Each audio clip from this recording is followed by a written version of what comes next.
It's 11:59 at Gun Owners Radio, and this is the Penn Patriot, music and the truth until dawn. Right now, I've got a few words for some of our brothers and sisters in the occupied zone. The chair is against the wall.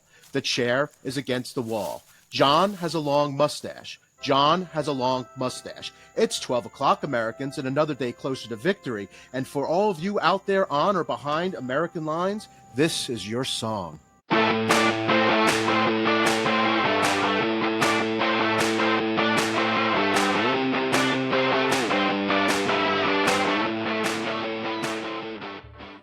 You know, we didn't talk enough about what a huge victory we had in State Senate District 40, which is North County, San Diego. San Diego County gun owners heavily supported Kristie Bruce-Lane. She's somebody that we believe in a lot, and she's been really great for the Second Amendment in our organization. She really, truly is a true believer when it comes to your right to keep and bear arms. And we went in hard to make sure that she won, and she did. But I don't think people really realize what a huge victory it was. She beat two other people, including an anti-gun Republican that was heavily funded. In fact, Sacramento and other groups spent $4.5 million against Kristie Bruce-Lane. $4.5 million. San Diego County gun owners, we were the only independent expenditure in support of Kristie Bruce-Lane, and man, did we win. She came in second, which gets her to the runoff in November. But the good news is her extremely anti-gun Democratic Party opponent didn't even get 50%. She has a very, very great chance of winning, but she can't do it without you. She can't do it without San Diego County gun owners. She needs people to donate. She needs people to step up and help her. But I want people to understand that when gun owners stand up and fight, we can and will win. And Kristie Bruce-Lane is a fantastic example of that. So congratulations to all the members and everybody who supports San Diego County gun owners. You guys had a nice victory in June, and we're going to see an even bigger victory in November if we do all the right things. So become a member, join, volunteer, reach out to her directly. But man, we outworked $4.5 million being spent against our candidate, and we won. So congratulations to everybody. I really wanted to point that out and take a well-deserved victory lap. We can and will win, even in this environment, no matter what. But we have to do the work, and that's where we're looking to you. So step up, join, get involved, and thank you so much to the members for helping us get Kristie Bruce-Lane into the runoff in November. So we're having a really cool movie night. San Diego County Gun Owners is taking over a theater. We're taking over a theater in Regal, Edwards, and Mira Mesa. It's going to be just San Diego County Gun Owners members on July 7th, 2026 at 6:30. We're going to see Young Washington. So go to SDCGO.org and buy your tickets today. Join us for a special screening of Young Washington. It is the remarkable story of a young man whose courage, character, and leadership would help shape the future of America. Of course, we're talking about President Washington, but this is his origin story. So come with us, meet other like-minded people, meet other folks that are San Diego County Gun Owners members. It's only I think it's $26. It's a super, super fun, affordable night. There are still some tickets left. That's July 7th, Tuesday, 6:30 p.m. to 9 p.m. Young Washington movie night. Go to sdcgo.org. Buy your tickets today. We have Massad Ayoob coming to San Diego, which is huge. He's an absolute legend when it comes to an instructor, firearms instructor. Everybody looks up to the guy. He really, truly is a legend. I don't know how many more times he's going to teach this curriculum, and I don't know how many more times he's going to come to San Diego. I know people travel from all over the country to take his class and his curriculum. There's a handful of spots left for Massad Ayoob's Deadly Force Instructor class. If you're an instructor, this is a must take. You must have this on your resume. It'd be extremely valuable to, of course, get that curriculum straight from Massad Ayoob. So don't miss out. The class starts on July 11th, which is right around the corner. We opened up a couple more spots. We have just a few more spots left. We need you to act today. Go to gunownersradio.com, sign up. Again, that's Massad Ayoob's Deadly Force Instructor class, July 11th. Check it out. Email us, call us if you have any questions. Let's get you in that class.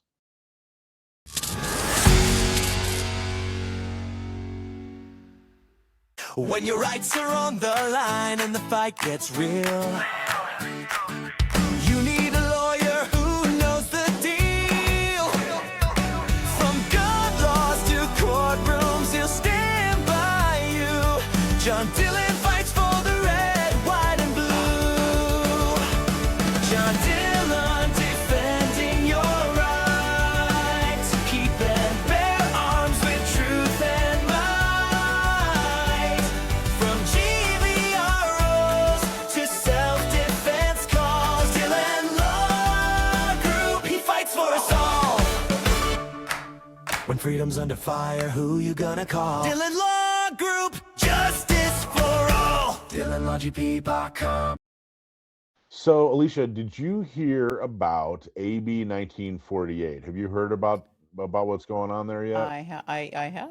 Yes, I have. You have. I'm It's really good news, absolutely. which is rare in California for gun owners to have Yes. good news. We're not totally through yet, but at least it's moving in the right direction. Did you see Correct. the press release? I have not seen an actual official press release. No, but I've done my own So research. San Diego County gun owners issued a press release. This is for AB 1948. AB 1948 has passed the state Senate, it has passed the Assembly, and is actually on its way to the governor's desk, Which you forecasted would which be is what would happen. amazing because, Mhm. well, I was, but I mean, I was surprised.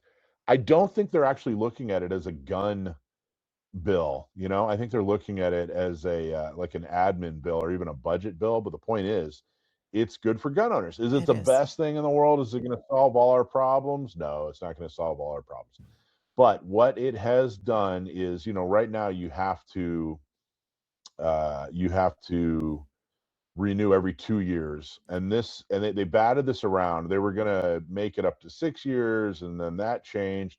But in its form, it will change it from 2 to 3 years, which Correct. is better. Is that the best thing in the world? No. But gosh, for California to actually have some good news in the legislature. Yep, a first permit would go from 2 to 3, and the renewals would go to that 6. Which is good. The press release, San Diego County Gun Owners urges Governor Newsom to sign AB 1948. Now, this is where we need your help.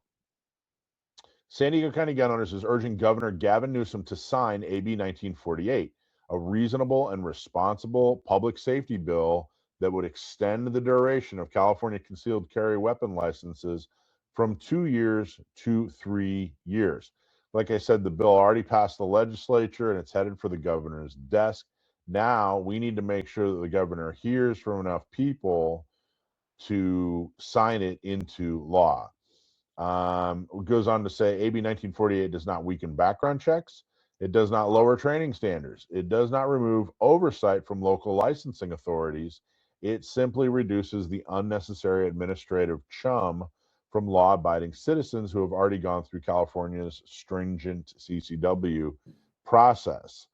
And I actually, our Sheriff Martinez here in San Diego, she even weighed in on it fantastically. She said the process to acquire a CCW permit is stringent. There is no reason when a citizen is law-abiding that they should overtax the system by going through a 2-year renewal. Lengthening the time makes sense, which is awesome. I think she deserves a lot of credit for that. Absolutely. Absolutely. So, yeah, right. So what I need everybody to do is go to sdcgo.org. So go to our website, sdcgo.org/take action. Go to the Take Action tab. And what that'll allow you to do is you'll be able to, there's actually a couple lined up there, but what you'll be able to do is click on the AB 1948 tab, and then you'll be able to send an electronic email to Governor Newsom saying, hey, sign the bill. So we want to at least overwhelm that. Now, if you're motivated, print it out and mail it to him.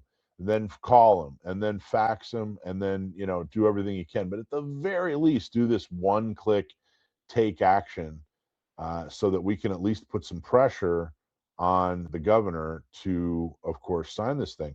Again, this passed the legislature. So we're not worried about the state Senate. We're not worried about the assembly. It already passed that. Mhm. We're just making sure that the governor knows to sign this thing into law.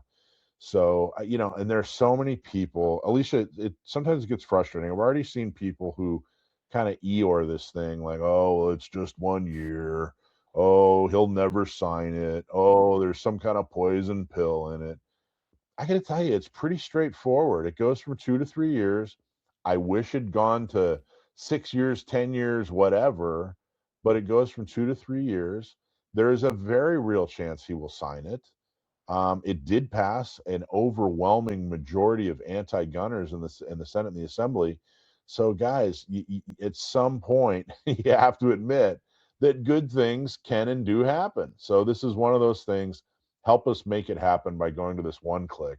So, how do you think what do you think that'll do to you? You're a CCW instructor, Alisha. Correct. What do you think that'll do to the process? So I think that it will, as far as the process goes, I think people, so the process I don't think will change is from the firearms instructor side. I think what really is going to be powerful, I think, is this is going to be the news, the push that we need to get more people aware that the permit's available. And we've talked about this before, where there's a lot of people that think that you still have to have a cause and this and that. I think this is going to put it more out there, for it to be out in the news and for people to hear about it, get conversations, and to spur people on to go and to get that permit. Of course, will it be a slight decline in business? Well, to a point, yes. But this is a hit I personally would be happy to take. So It might be a decline in business, but I think that it Very it minor, may though. broaden, Right. and like you said, it'll spark more people to do it. Right. And I think it will have a positive effect on the wait times. Yes. They'll come Oh, down, absolutely. and that will Absolutely. influence more people to do it too. Absolutely. So it's a step in the right direction. Mhm. Is it a baby step? I don't know. Is that worth arguing over? No. What's worth doing is writing the governor and saying, "Hey, sign this thing," and then I'll tell you, it's really important. If you like a politician too much, or if you hate a politician too much, you're Mhm. totally screwing up. The secret to dealing with politicians is when they do something right, praise them and say thanks. When they do something wrong, jump on their head. The carrot and the stick. Yep. This is worthy of giving them a carrot. Like, hey, you guys did something great, fantastic. Let's see it through to the end. And thank you so much for a reasonable, responsible gun law. This is an example of a reasonable, responsible gun law. Making Right. sure that people have an easier time with their permits is a reasonable, responsible gun law. Again, I have this feeling, Alisha. I'm seriously, I keep throwing these disqualifiers out there, or I'm sorry, these qualifiers out there. I have this feeling that people in the comments are just gonna, we shouldn't have to have permits at all, and it should go to 8 years, not 3 years, or 15 years, or 20. I know there are going to be so many grumpy people, but Mhm. gosh, I just encourage in this environment, help us get the win, but then take the win. Accept the Be good. thankful. Absolutely. Absolutely. There you go. Be thankful. I like that. We need more of that attitude, Alisha. That's it. Although it sucks, right? We're going to get attacked for that. We should be thankful for them giving us our Second Amendment. I get it. I get it. Look, I've dedicated my entire adult career into, fighting for the Second Amendment. I totally get it. But, on the other hand, I'd rather go 3 years than 2. We have to be Okay. So realistic. again, The state that we're in. sdcgo.org.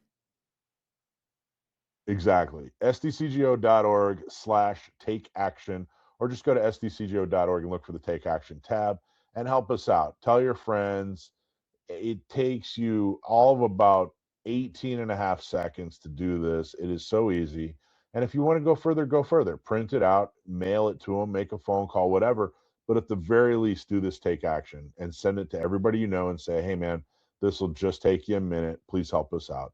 So there you go. AB 1948. Thank you so much to San Diego County gun owners for putting out there and being supportive of this. I'm very, very proud of the work that we do. So there you go.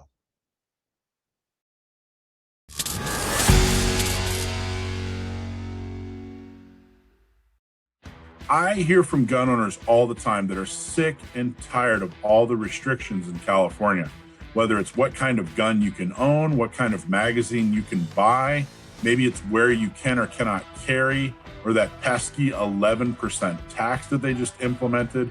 I hear it all the time. What I don't hear enough of are people who want to step up and do something about it. We've put together ways for you to help. And one of the easiest, most common ways for you to help get rid of all these horrible regulations and all these ridiculous laws is to help us expand. The way we do that, tabletops. We have tabletops set up almost every Saturday, usually at a gun shop, but sometimes at another venue, where we recruit people to become a member. We educate them on how horrible these laws are, and we show them who to vote for. It's a very effective way for you to help us get rid of these horrible gun laws, either through some of the lawsuits that we're participants of, or whether it's the people that we help get elected. But we can't do it without you.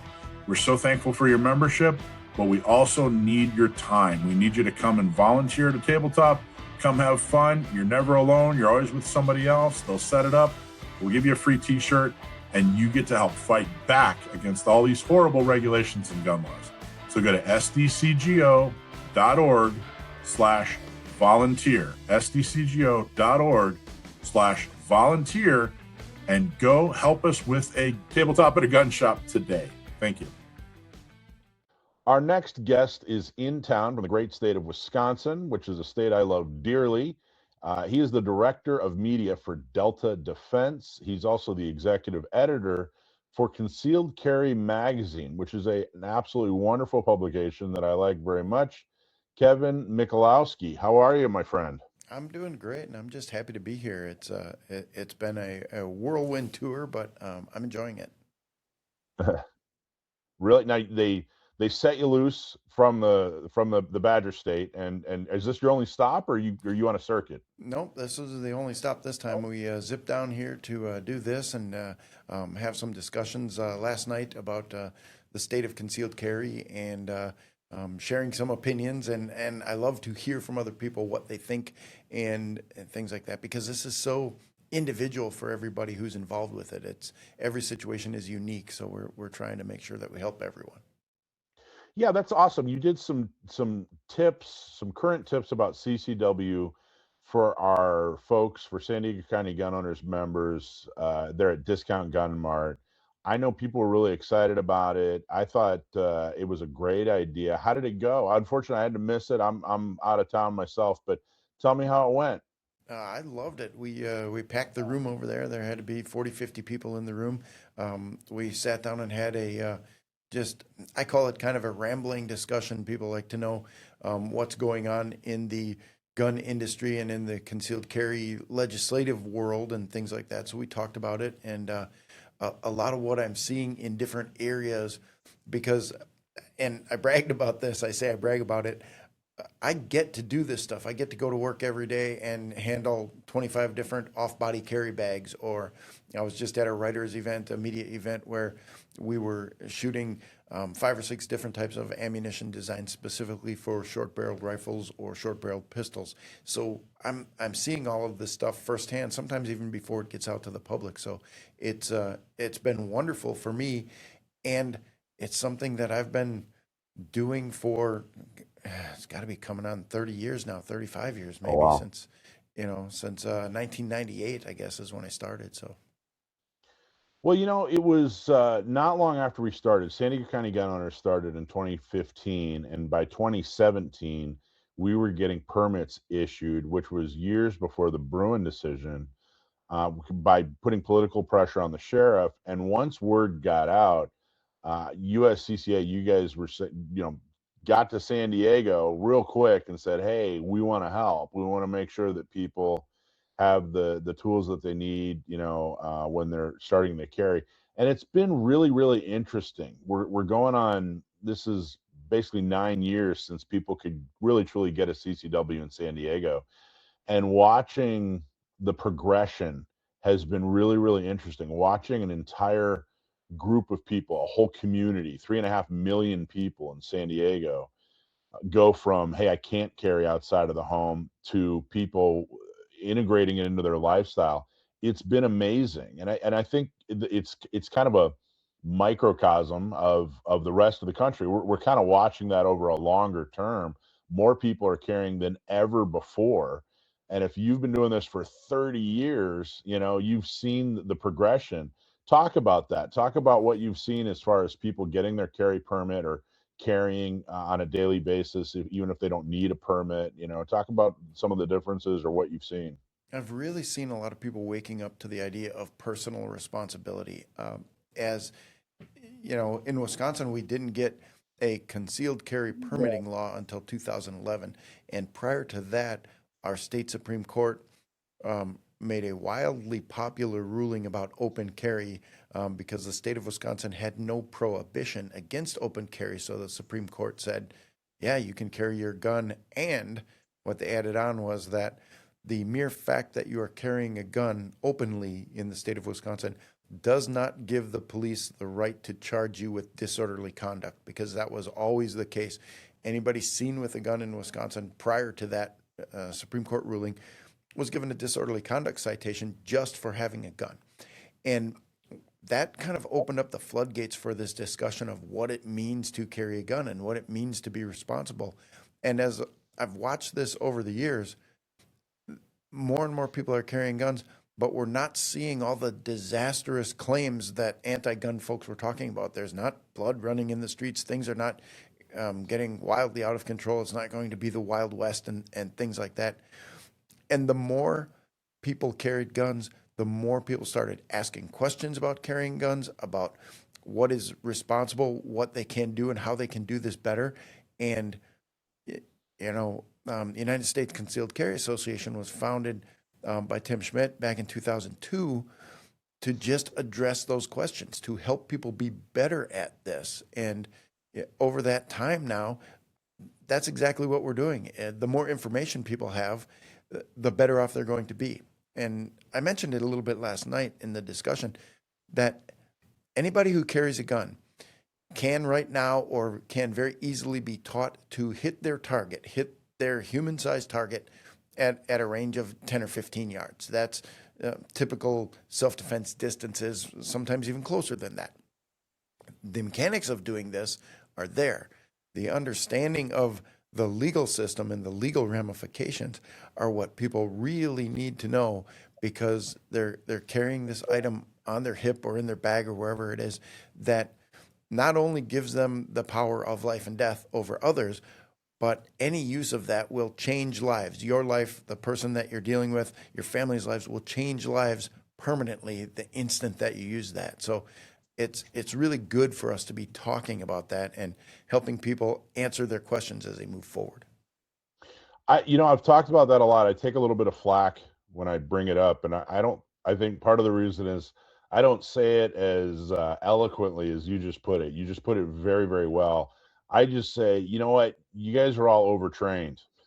When it comes to marksmanship, you guys are spending too much time putting an accurate hole in a piece of paper, when what we need to learn is exactly what you're saying. We need to learn the ethics and legalities of using lethal force. We need to learn how to actually use the equipment that we use to carry on a daily basis.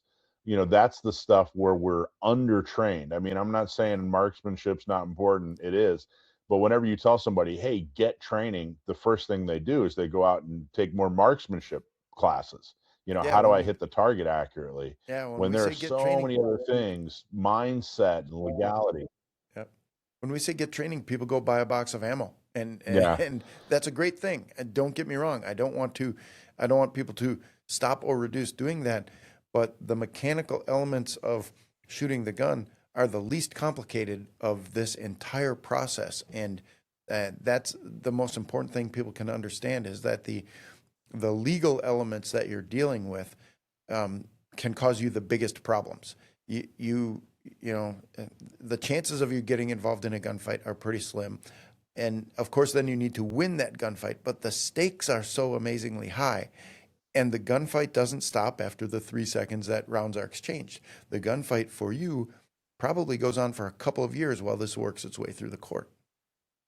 You're talking about Wisconsin. Wisconsin's a really good example of a culture change when it comes to firearms. Back in the 70s and 80s, the culture, even into the 90s, the culture of guns was really still a rich hunting culture. And Wisconsin has, an enormously rich hunting culture. When it comes to deer hunting, man, Wisconsin, everything stops once a year while everybody goes out and hunts a deer. I think I've seen like statistics. I don't know how accurate they are. That I've seen statistics that during deer season in Wisconsin, it would turns into like the fourth largest army in the world or something like that. Because so many people are out hunting and carrying a firearm. But then transitioning in the early 2000s and 2010s to a more self-defense culture. I think a lot of people assume like, oh, well, they're hunters, they're all pro Second Amendment or whatever. But here we had a whole situation where people were, being harassed by law enforcement for open carry, and they're open carrying for self-defense purposes, and it had to get figured out in court. And that culture change, I think, is important. But I think we're fully over that hump. In other words, I think that that gun culture in America is self-defense, and that hunting is probably struggling and has kind of taken a back seat to self-defense. I don't know. What are your thoughts on that? Yeah, absolutely. And some of the surveys we've done and some of the surveys that we've been reading show that, yeah, hunter numbers are declining.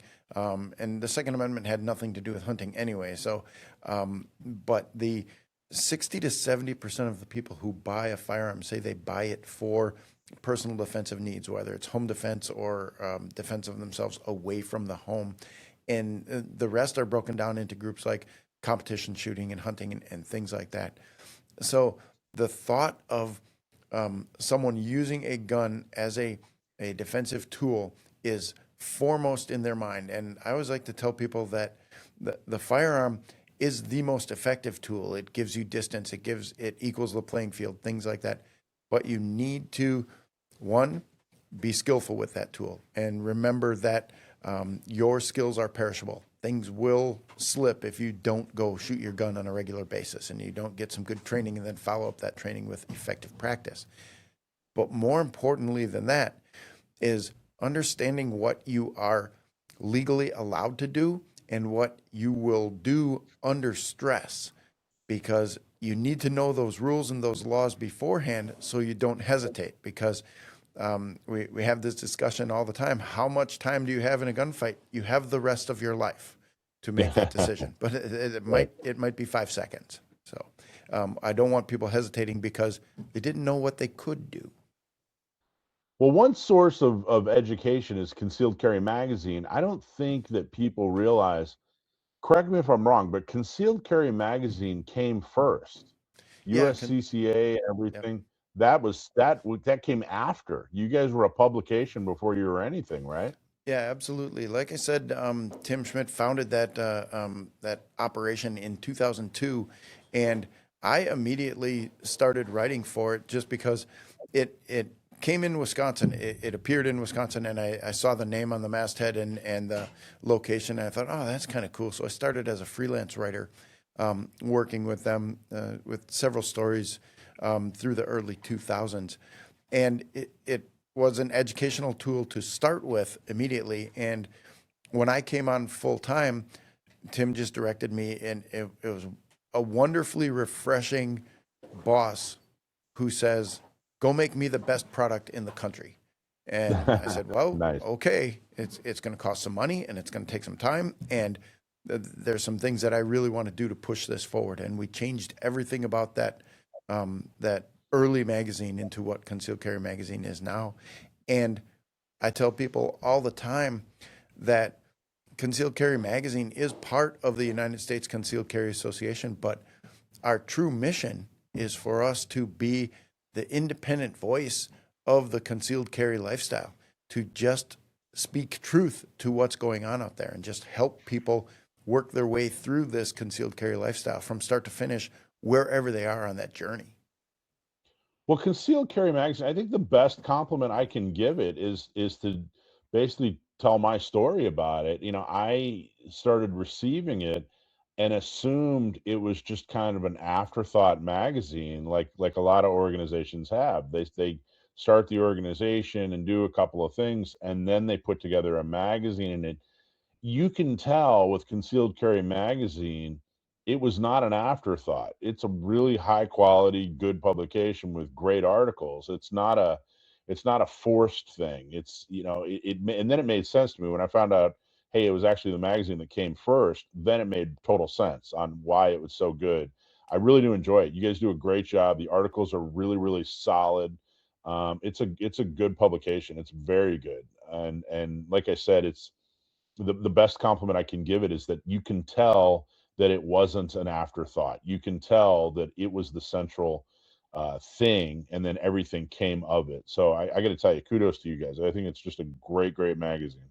Oh, thank you very much. I'll make sure I pass that along to the rest of the team because it's not something I do in a vacuum. It's not something I do alone. And we have a wonderful group of people surrounding Concealed Carry Magazine over at Delta Defense. That's the parent company for all of this.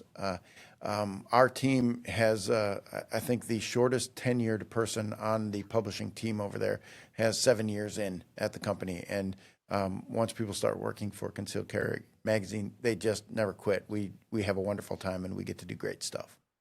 I would imagine that's a dream gig, man. That's awesome. Yeah, please, my compliments to everybody. One thing that comes up a lot, and it came up again. We had a shooting at a mosque here, where two horrific monsters went in and tried to kill a whole lot of people.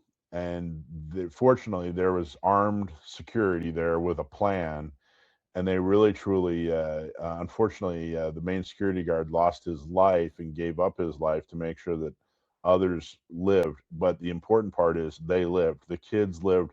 So many people lived, and they deterred the attack, which is both sad and tragic, but also a huge success and very, very supportive of things that the Second Amendment community has been saying. And it got a little bit of coverage, which was, in favor of armed security and having a plan, that sort of thing. But it didn't get nearly enough coverage in the sense that there wasn't nearly enough people saying, hey, the solution that all these gun organizations have been, talking about, it worked in this situation. It clearly worked. But it did spark a whole conversation and a lot of interest again in places of worship and how to defend themselves. Talk about that. What kind of tips, what do you recommend? Talk a little bit about that. Well, first of all, the most important thing is to stop denying the fact that that things like this don't happen, and to understand that in all of these active shooter and all of these rapid mass murder events, the killing continues until the first armed person arrives. And if that's law enforcement, then it might be 5 to 7 minutes or 11 minutes or whatever. And until the first armed person arrives and takes action. I know that people will mention the name Uvalde out there and have some problems with that. So we need to understand that the people doing this are looking to make a big splash in a place that they believe is probably not protected effectively. So this idea of having a security team, or I like to simply call it a safety team, at places of worship is of utmost importance. And if people are a little bit worried about, bringing guns to church or anything like that, well, let's start with just a safety team and build this thing in layers, one little piece at a time, because you're far more likely to have something go wrong, like a medical emergency. And once you start putting this layered plan in place where you know what you're going to do and you're asking the right questions to move things forward, then it becomes a shorter step to having a security team where you're having armed security there on your church property. And yeah, the mosque shooting, the truck attack at the church in Michigan, things like that. Yeah. Those are all stopped because people took the time to get trained and to understand that, yes, it can happen here. And we have to put, I know I mentioned this and it's just sort of general because all of these things are unique when we talk about how we're going to protect each individual building. But a layered security system is one of the things that you can and should put together to start protecting not just houses of worship, but any sort of facility, even your home. And for a church, it starts with church greeters. That's what I will tell people all the time, is that you have regular people at your congregation who are out there greeting people as they come in. Give those people a means of communication, whether it be a walkie-talkie or instant access phone or something like that, because they're paying attention to who's coming through the door. And then they get to see if there's somebody who's out of place, somebody different. And if there's a brand new person showing up at your church, what a wonderful way to just walk out on the front steps and welcome them. And that's not just welcoming them, that's also a threat assessment. That's also sizing them up, seeing who they are, seeing why they're there.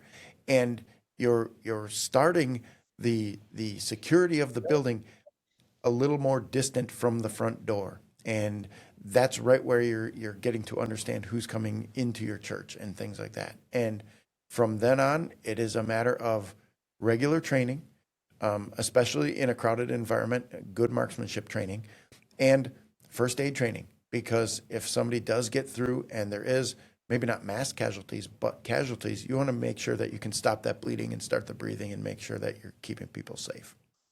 Do you ever think that we'll get to a point where houses of worship are considered too protected and too armed for bad guys to attack?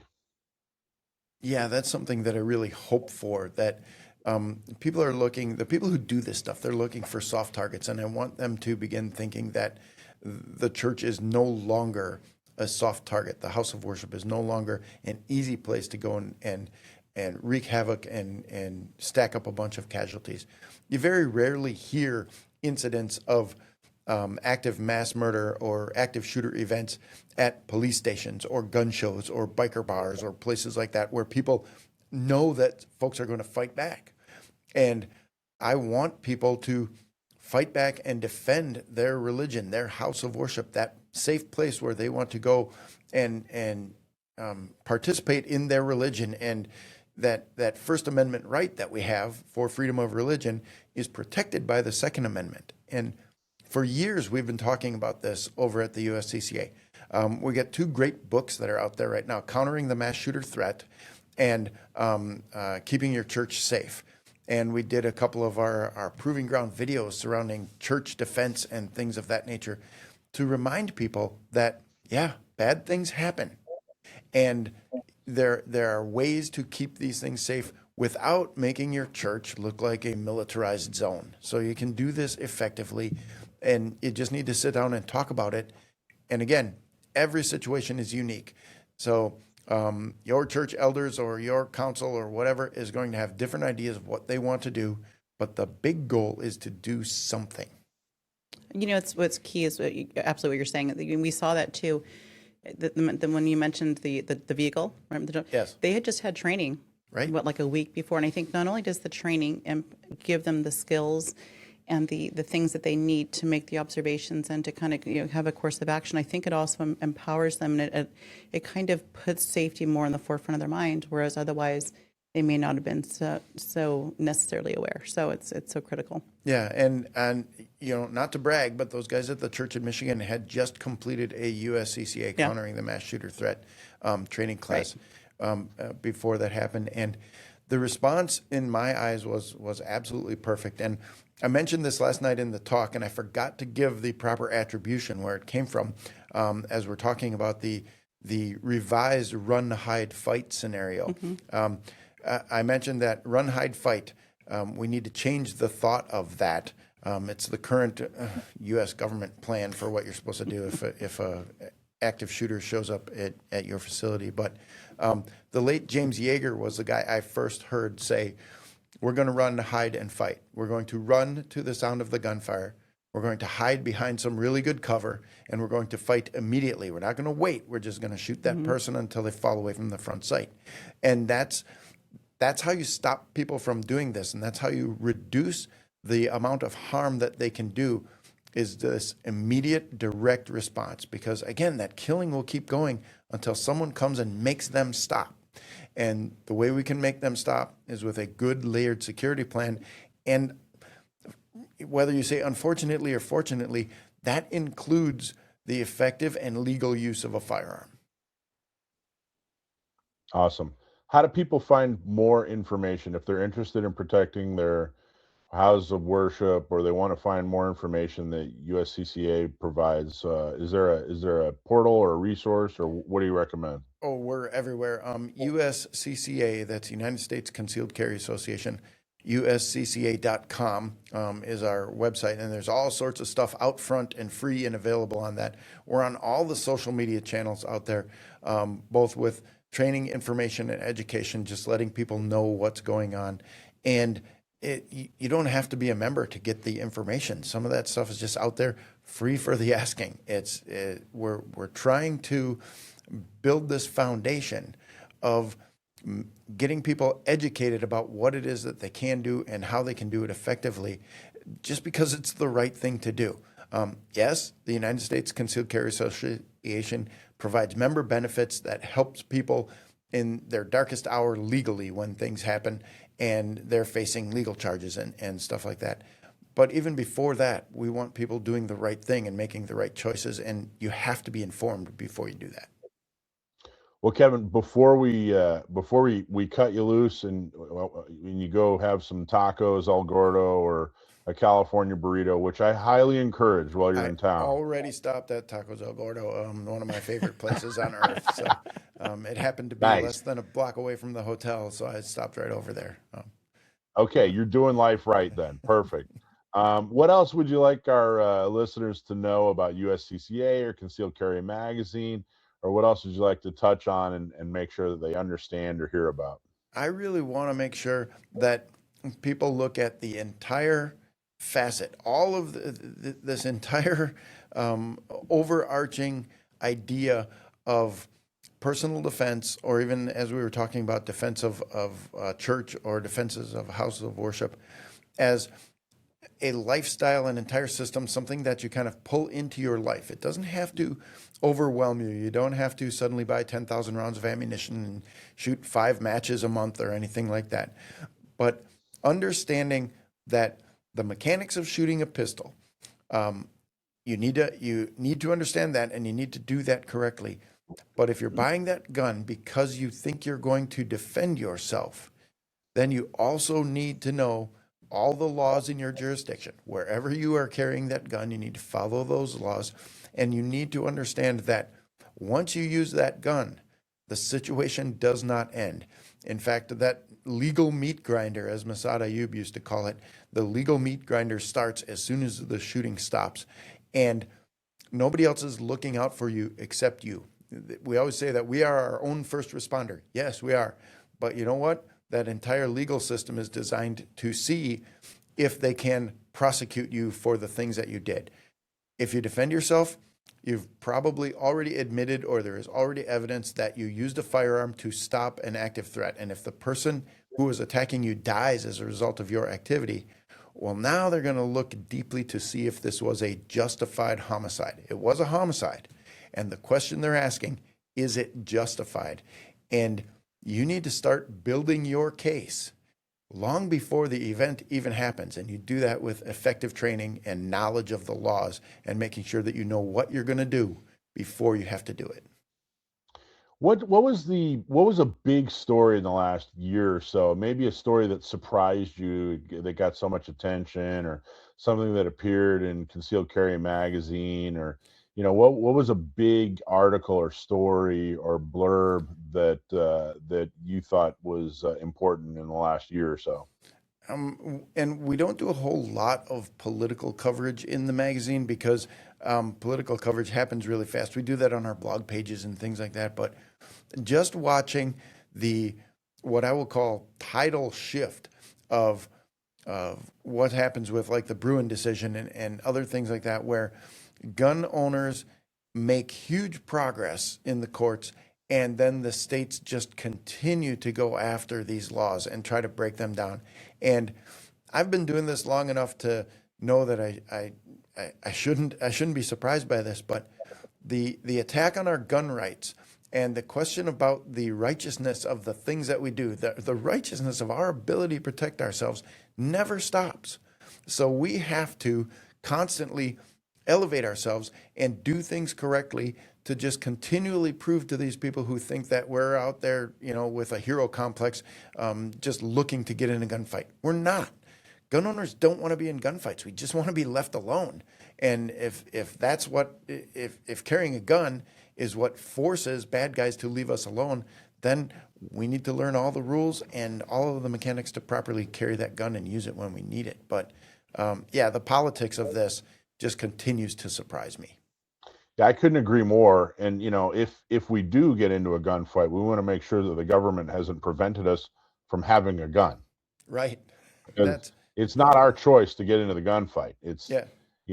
it's the attackers. It's somebody else's choice to get into a fight with us, unfortunately. But yeah, I agree. I totally agree. One last question before I let you go, and this is a huge question. We probably could have spent a whole segment on it, but just briefly, as a writer, as somebody who works on a fantastic publication, do you have a couple of thoughts on AI and the way that AI is going these days, and how it affects writing, and is it a good thing, is it a bad thing? AI scares me to death, and not because I think I'm going to lose my job from AI. Having seen this and worked on it for a couple of years now, I see that AI cannot replace the subject matter expertise that is provided with good, solid research and the experience that people have when we interview those. We've had an AI policy at our magazine for a couple of years now. I think we're going on our third year with this AI policy, and we're not using AI to generate anything. We do use AI to give us answers to questions like search engine optimization and what are people out there on the internet searching for, so that we can then follow up with them and answer those questions effectively. But no, we're watching very carefully with AI. And personally, from my point of view, I've seen AI make so many mistakes that it scares me on the generative side, generating any new content. We're not allowing it to do that for Concealed Carry Magazine. We're going out and finding the experts to do that. And then we're using AI to subtly make things a little bit better. And it has helped a little bit, especially in the areas of illustrations. And, some of our Photoshop work is now faster because AI can do it faster for that. But no, I don't trust AI, because AI uses a portion of the internet. It scrapes the internet to find information. And if you stop and think about that now, I would say 70% of the information on the internet is anti-gun or incorrect about firearms. So I'm not going to trust that information to lead us anywhere. I'm going to talk to experts, people who have done it and been there and lived through this, to help us move forward with that. So I don't know if that answers your question effectively, but AI is something we need to watch closely. I think it's an interesting perspective, and that's what I wanted to hear. That's perfect. Kevin Michalowski, you are the director of media for Delta Defense and the executive editor for Concealed Carry Magazine. Thank you so much. Please let everybody know how thankful we are for what you guys do. Check out USCCA. They have a fantastic product. Check out their magazine. And thanks for taking the time, man. Thanks for coming out to San Diego and taking the time. Well, thanks for having me. I really appreciate it.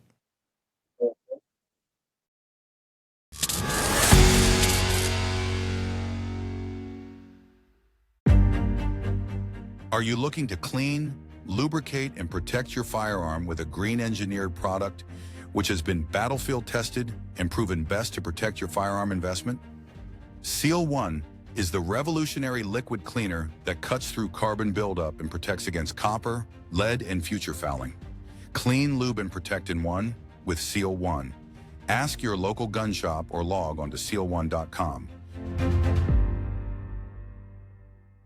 All right, so if you conceal carry, we have a lot of options. You can carry on body, you can carry off body. Well, we happen to have here with us today Tamkin from cakesconcealed.com with a couple of great options for off body carry for those that are interested. And I'm excited to talk with her today. So, got Tamkin here with us. Thank you for having me. Thank you for coming in. Love it. So, I'm curious. Tell me a little bit. So, cakes, by the way, for those who don't know, actually, you know, I'd like for you to share. So, share with me, share with us, what is the cakes? So, Cakes Concealed Carry is a concept that started with, a girl at the back of the CCW class. One of only 2 or 3 girls in an ocean of men, of tactical bros, of talking about gear and, all of the machismo, macho man like aspects of concealed carry. But then, you have me, and then you have like 2 moms that are in the back that are super uncomfortable. They did have and I don't want to throw shade at Right to Bear, who was the leader of this class, but they were like, hey, raise your hand if you think you're going to carry in a purse. And it was like us 3 girls. And they went into like a deep discussion about why that's a bad idea. And I do agree with them, because all of the reasons that they recommended against carrying in a purse are the same the same, I guess, rationale behind me not carrying a gun in a purse.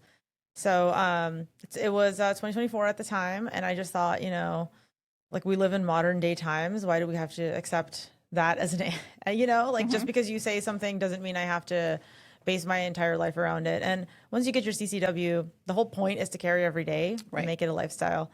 And I found it impossible for me to do IWB carry sucks. I know there's a lot of people that are gonna be like, no, that's the main way. Cool, please go ahead and IWB. But for me personally, I'm a curvy girl. It's not comfortable for me. I've tried many different ways to do it. It's not something that I can commit to every single day, but grabbing a bag on the way out of the house is something I can do every single day. So I had to figure out a way to, make a cute bag that looks good in a normal outfit, but then also has some sort of rapid release mechanism where if I needed to access my firearm, I can do it sub 1 second. So that's where me and my husband just started playing around with the design. And Cakes was born. So that's Cakes. So the concept started in 2024. When did you launch? When did you start selling? When did you start getting it out there? So the concept started in 2023. We started talking about it in 23, and we started designing the bag and everything, but it wasn't supposed to be a company ever. So 2024 is when we incorporated, because we realized that the girls at the range were demanding, the purse that we created one bag, and it was just supposed to be enough for me to stop complaining every day. And, me complaining every day turned into, actually, there's a ton of women out there that want something really cute. And off-body carry is not new. It's been around for decades. People have had rapid opening off-body carry for a long time. It's not new. It's not a new concept. What wasn't, I think what was the actual new concept for us was to make it really, really cute and fashionable with current times. I know that there are purses that, there's lots of things. But I really wanted something that was currently fashionable, and I would wear every single day, which I guess turned into what a lot of women would wear every single day. Something minimalist, not like a tote bag with your laptop and your gun and an entire box of pads and tampons. We're talking about your EDC, your gun, your wallet, your keys, and your phone. Things. Yeah, that's it. That's literally it. That's what Cakes is, and that's what I have on today. And you want to go and show it off? Yeah, so let me see if I can show it on the camera. I do have the belt on it, so let me just unclip the belt. I have it for 3 points of contact. Perfect. But this is a Cakes bag. As you can see, it's very small. That is the point. It's a minimalist purse. I know a lot of people like to carry 10 extra magazines and a box of ammo. This is not the purse for you. If you have a diaper bag, I'm sorry, ladies, there's plenty of amazing brands that do larger bags, but that's not Cakes. And when you pop it open, I'm going to try to do this without slamming into the microphone. There is a gun in the bag and a spare mag. So it's just accessible and it's cute. And that's all we wanted to do. And apparently there was a huge gap in the market for I'll tell you, when I first got my permit and I first started carrying, I noticed a lot of the same things that you were finding. I either found some purses that were studded and leather and looked very cowboy, that had those zippers that always would get hung up and stuck and weren't smooth at all. The gun was not practical to get out. Didn't love those. Then there, of course, there's the just the everyday, like the fanny pack and things like that. I didn't love any of those options either for me. And then I, of course, was hearing a lot of the same statements and things that you mentioned in class, that off-body carry was not recommended, not a great idea, slows down your draw, all of those things. And so I took all those things to heart, and I then said, you know what, I got to carry on my person, on my body. And that's how I've lived for a long time. But I will tell you, I've put on weight, different clothing choices. I've realized, on-body carry is not so comfortable for me all the time too. So I started looking some options, and I actually learned about you and cakes at SHOT Show earlier this year. Yeah. So I did see you there, and I started to look into it there. And I know that I've been kind of looking in your website, looking at some of the different designs. I did see you demo it there at SHOT Show in the Gundies, and I was there. And I liked the deployment. So you've got that tab. It's not a zipper. I'll tell you, a lot of the ones that I've tried have those zippers that you have to, and like I said, some of those zippers are not smooth. You're fighting the zipper. You're fighting the bag to try to get it open. It's not fast. It's not practical. And you have a whole different deployment system. Yeah, we actually started with zippers, and it wasn't the zipper that you open all the way. Like, there's a lot of fanny packs that I actually like their styles, but the fact is you do have to grab and move all the way over. So we originally started with the 2 zippers on the 2 sides, and that was the first design and utility that we put forward, and it would open. But the problem is that we're going for like this high-end aesthetic, and we were using metal zippers, and we're using Excella YKK for those of you who are in industry. But the problem is, if you don't position your firearm perfectly, Just right. then the zipper will snag on either the rear sides or the mag well. Right. And so the problem is that normally it shouldn't matter if it snags, but when you have those Excella YKKs, the tooth would just get knocked out. And then you have someone who has a brand new leather bag that cost them $200. And the first draw they did ruined the zipper, and it's not something I can take out and put back in. So we realized that was not going to be something that is beginner friendly. And we're not making bags for instructors, because the instructors don't ever have issues with it. We're making bags for regular ladies. Right. I love it. So that's when we started experimenting with different options. We did move over to Velcro for a little bit. I liked the Velcro. It was great. The problem is that rip noise. Yeah. It just makes it feel so cheap. But yeah, we ultimately settled in the magnet. So we did a lot of different prototypes, and then we just kind of let the community decide what they wanted. See what they liked. Yeah, because at one time we actually had all of them on our website for sale. And then when we started discontinuing some of the products, we got a lot of kicking and screaming from clients who loved the zipper or preferred the Velcro. And we were, running a business is hard, and having a lot of SKUs is hard. So we're just eliminating the SKUs that sell less. Okay. Fantastic. Perfect. Now, I'm curious. You mentioned cakes, the purse, right? Yes. Very women-centered, right? Do you have any options for the men out there? Yeah, the tuxedo, hilarious. We were just talking about it before the show. That's what I was looking at for me, by the way. So the tuxedo actually was born for like executive protection, like almost like satchel style, like for men. We were thinking, hey, let's do something that's like a very, I would say like refined aesthetic, but for off-body carry, but also looks like a messenger bag, looks like very, very like, if you're wearing a collared shirt and a suit, and you could throw that bag on and go into the office, but you have a gun. But then what happened was we started marketing it as men, and then the sales started coming in, and it was all women. I was like, okay, so I guess women want big guns. And it's a little bit larger, which is why I was attracted to it. I like the size. The tuxedo is the one that you can. I think a Desert Eagle would struggle. Probably, maybe not the Desert Eagle, but everything.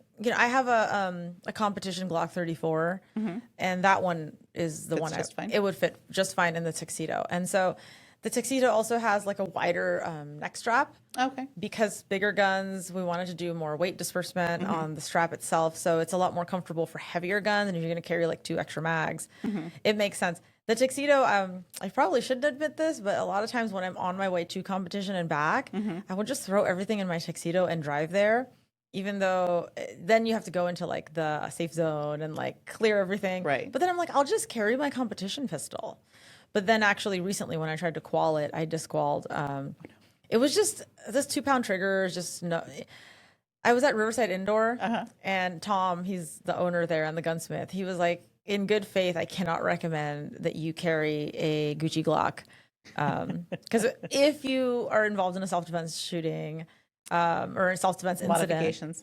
there's just too many modifications, and it's not going to hold up in court. And I'm just kind of like, but you can't punish me for wanting a race gun. Like, you know what I mean? I can get in an accident with my Lamborghini and someone dies. Like, are they more mad at me because it's a Lamborghini? Like, that's kind of my argument. Right. But he was just like, please don't put this on your CCW.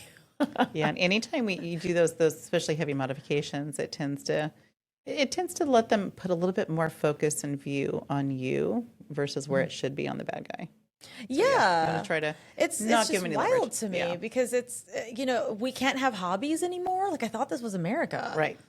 Anyways, I'll save all that for the for the Matthias podcast. Love it. Perfect. So I'm curious. Looking at your website, I see 5 current designs. Is that the whole lineup that you have? Is the 5? Yeah, Or is there, okay. we just have the basic 5, which is the Madeline, and of course there's the XL version as well of it. There's the Madeline, the Millie, the Chiffon, and the Tuxedo. Okay. So the XL, is offered in both the Chiffon and the Madeline, but generally we have a compact size bag, which is very much I would say like you won't notice it. Like if I'm wearing the Madeline compact, no one's gonna notice that I'm even wearing anything. The XL, to me personally, I would say is a little bit large for me, but when I'm carrying my Glock 19 and with an extendo mag and like an optic, it makes sense. Sometimes I just want my nicer guns. And the Millie it's exactly the Madeline, but it's made with water resistant nylon. Oh, interesting. Okay. So that's more of like, your Lululemon vibe, like your athletic, athleisure. And it's also a lot lighter in weight because there's no leather. Okay. So that way you can carry a heavier gun if you want. Because like what's really interesting about Cakes is that I wear every single bag every single day. So I'm just constantly testing, right? And then my friends who are wearing, anytime they give me some feedback, I actually work it into our next production. And we were able to do so many prototypes just in our first year because I have amazing people that are telling me what they feel instead of writing a bad review, they're like, hey girl, like I have these requests. Like, is there any way you can consider this? And in that first year, I have like an Excel spreadsheet of like, I don't know, like hundreds of comments that led to each revision. And we're kind of like really settled where the Madeline is right now and the Chiffon is because we've addressed almost all the comments. Of course, we're not going to make everybody happy. Right. You got to be realistic. Absolutely. Yeah, but right. 80-20 rule. Like I feel like I'm making 80% of our customers happy and it's working out. So the Millie was born because actually instructors wanted the Millie because they didn't want to take their nice leather bag to the range and beat it up and roll around and do all their drills. So we actually created the Millie for instructors and then it blew up because it was like, hey, I want a bag that I don't have to worry about, taking to the range. But then I was like, but there's other bags, like there's tactical bags, go take those. And they're like, no, we want to look cute at the range. Right. So that was that. And then of course the Chiffon was just a larger, bigger front pocket. Like some people were like, hey, I carry more than a wallet. Can I please have my tampon too? And I was like, okay, like I guess, we just continue to evolve. And then the Tuxedo was born for guys who kept asking, like, emailing, like, hey, when are you gonna have bags for guys? And I was like, look at the rest of the industry. You have bags for guys. But they're like, no, we want a leather bag. So everything came from customers. Yeah. I love that you're receptive and you're listening and you take those suggestions to heart and you're making the changes. I think that's an important piece of a quality company that's going to be sticking around for a long time. I hope so. And I always have to, remind myself and remind folks like Cakes' mission is not to sell bags. We're here to arm women. So a lot of times people will go back and forth with our customer service and maybe Cakes is not the right option for them. We will tell them to go to a different option, whether it's something that people consider as a competitor to us or not. Like to me, there is no competitors as long as someone's making the choice to be armed, like that's a sale for me. Right. But yeah, and we're also starting to push forward a program where we will refer to instructors. So like a lot of new shooters will call our customer service and a lot of the conversations are, hey, I have a 9mm. And then so I've trained my team to be like, okay, like what is the brand? What is the make? What is the model? Look over here on your firearm. Yeah. Do you have the box?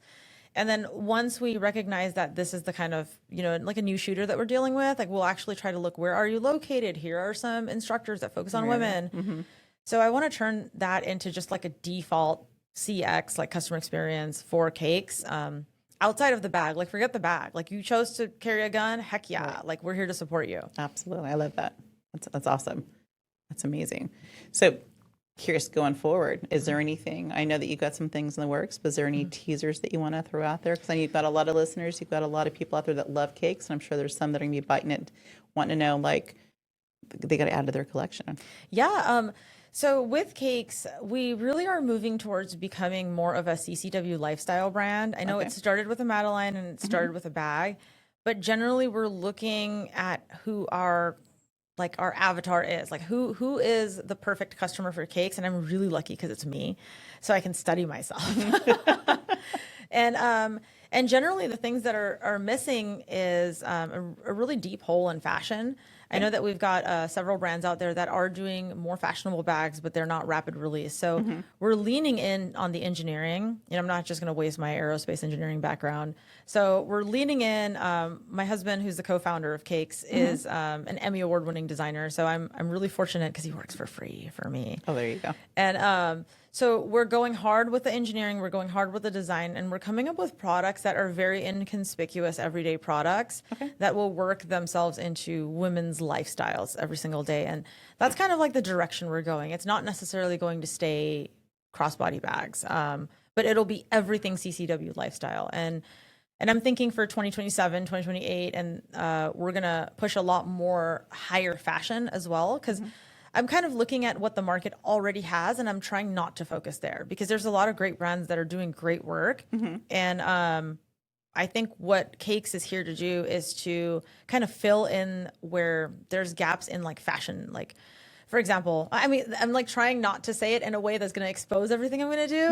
No, keep the secret. I'll keep the secrets, but like we're going to explore materials and textures and finishes, and we're also going to explore the fringes of fashion, like more edgy, more punk, more, like really high fashion. And I think when we were at SHOT Show, Gundy's, Project Gunway, that really kicked off like a creative streak for Cakes, because in order for us to be part of Project Gunway, which was the firearms fashion show for women, we just kind of went crazy. We were like, let's do a bag that's covered in flowers. Let's do a bag that's like punk rock spike bag. Let's do one that's clear, we're going to call it like open carry. So, so we had a lot of fun with that. And then the email started trickling in. When is that bag coming out? And then we realized that that's what brands do. They have fashion shows to figure out what the public wants. People want, yeah. We weren't even thinking about that. We just wanted to have some fun. And then we realized that we're actually doing what fashion brands are doing. And we want to actually go forward with that and do fun and creative things and turn into more of, I guess we do have our off menu section in Cakes where we do limited runs of stuff. So we're going to continue to use that section of our offering to develop new things and see what the market responds to. So that's kind of the future, is we're just going to do a lot more fun things. Okay. That's amazing. I love it. I love it. Love it. I love all that you're doing. And I will tell you that I think that you're successful for a number of reasons. One is you started with yourself, as you said, as that model. You saw a need and you had the creative juices in the minds and the resources. You mentioned your husband is helping an aid. I know you have a background as well. It's like the perfect mix of all the things. And you took a passion and you made it happen. And you are filling a void, and you are receptive, and you're listening to the people that are looking for the product. And I think that that's just like the formula for a great company and a great product. And I love that you're taking this to other levels that you see that people want and need. And I'm excited to see like what's to come. I know, like we were talking before we went on, as to I've been kind of shopping and looking and trying to figure out which bag that I want. And so I had some questions about some of the bags, and I love what you're doing. You have a side-by-side comparison on the website. I know for me was very helpful. Like when I was trying to look into shopping to figure out what I wanted, you have the side-by-side comparison here, which for me was a big thing. Like that was super helpful. That was recent too, Yeah. because everything that we're doing is coming because customers are asking for it. And sometimes Marcus and I are like, wouldn't it be nice if, for example, we have take a quiz and find out what bag is right for you? Right. That I had to vibe code using Claude, because I kept reiterating this concept. I'd go to like my tech team, like I have an agency that does all my IT stuff. and I'll be like, hey, this is what I want. And they're like, well, we have to build a database of every firearm that exists. And I'm like, no, I don't need that. I just need this. And I got so frustrated just trying to explain what it is I need. So instead I took that energy and I dumped it into, I got Claude Max. So I just like typed it all into Claude, and it was like, yeah, let's build a list of 10,000 top selling guns, and actually go and scrape the internet, collect the lengths, widths, frame heights, and then create a formula, which is like, if you add an optic, it's generally an inch on the height. If you add a sendo mag, it's generally an inch on the magwell side. If you have compensator or whatever, and you just take that quiz, and it should take the measurements that are your answers and compare it against our database of our bag measurements. Yeah. I'm like, this is so simple. Why why do I have to pay $5,000 for someone to make it? So I did that on Claude with vibe coding, and it's working. Good. That's fantastic. I love it. I love it. So let's go ahead and have you throw out your contact info. If people have, if people want to reach out to you, maybe they have suggestions, if you're open to that, how do they reach you? Website, where do they find you? And I have another question follow up, but I want you to give that up first. Yeah, please email us at inbox@cakesconcealed.com. Our website is cakesconcealed.com. And I'm totally open to receiving any feedback, suggestions, requests. Even if you have a color that you're dying to wear, and we can consider that in our next seasonal production as well. And I do appreciate folks that actually do please email the inbox instead of try to reach out to me on a DM, because I know I'm very friendly and personable, but I'm really busy. Yeah. And it helps me when you email the team. Perfect. Fantastic. So last question I have. Yeah. Of all the bags, I know you said you wear them all. Which is your favorite? My favorite actually is the Millie. I'm wearing the Madeline today, but I love the Millie because it's lighter weight, and I generally dress kind of like this, like athleisure, like very, very comfortable. So I know it might be weird, but a lot of times I am kind of just wearing my gun around the house as well. So that's the easy one that I don't have to worry about. Because the other day I was wearing my white Madeline, and I was taking a bite of rare steak, and I dripped blood on my white bag, and I was like, oh my God. But then I was like, wow, how American. Dripping some steak blood onto my gun bag. It was just so good. But yeah, the Millie is my favorite because I don't have to worry about getting it dirty. Perfect. Awesome. Well, thank you for coming here with us. Is there anything else you want to throw out there? No, I'm just so happy to be here. Thank you for having me. Absolutely. Thank you.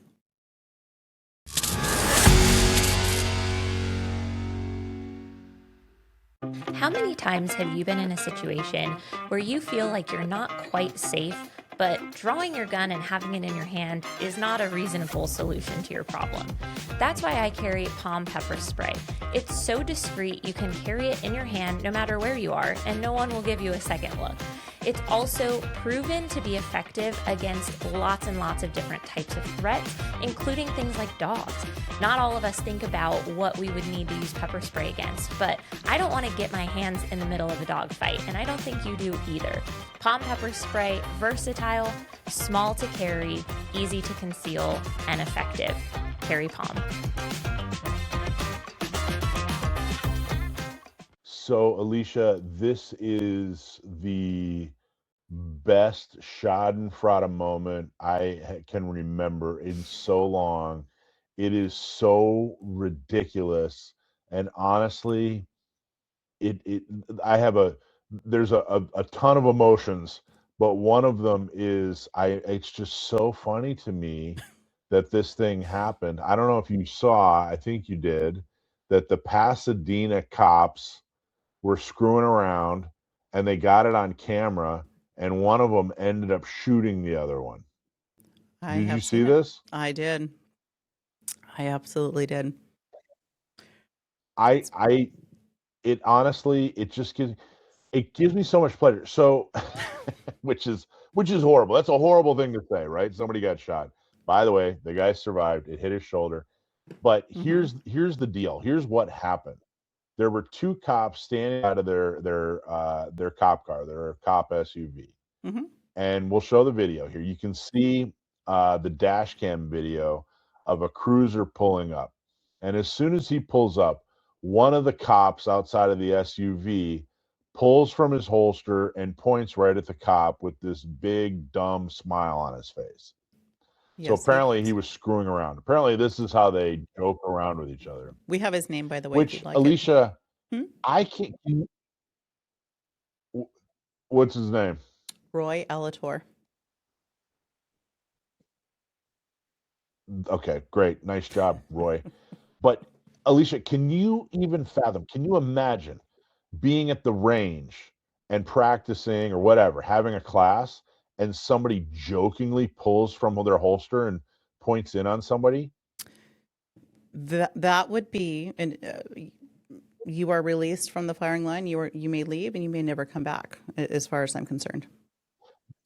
I will tell you, I Never have come had back. I mean, never come back. I have had firearms pointed towards me, not in a horseplay manner, but by someone who was careless with their handling, and that's bad enough. Someone who is purposefully doing what they do with the knowledge of what they're doing and the power of what they're doing, totally inexcusable.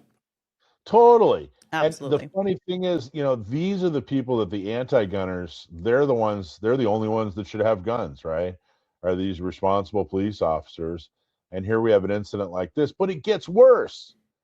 So he points at the guy in the cruiser, and then he reholsters. And then apparently the guy in the cruiser thought it was funny to pull from his holster Mm-hmm. and point at the cop, the original cop, and then unintentionally, pulls the trigger, and his gun goes off, goes through the windshield, and hits the first cop in the shoulder. Hits the first cop in the shoulder. He shoots his buddy. They're Mm-hmm. screwing around, which, by the way, it's so funny. The chief of police for Pasadena is describing this as horseplay. It's horseplay. I can't think of a less serious term for a more serious violation. It's not. I was about to say mistake. This isn't even a mistake. No. This is a blatant violation. Now, again, the guy who got hit he lived. He's living. He's okay.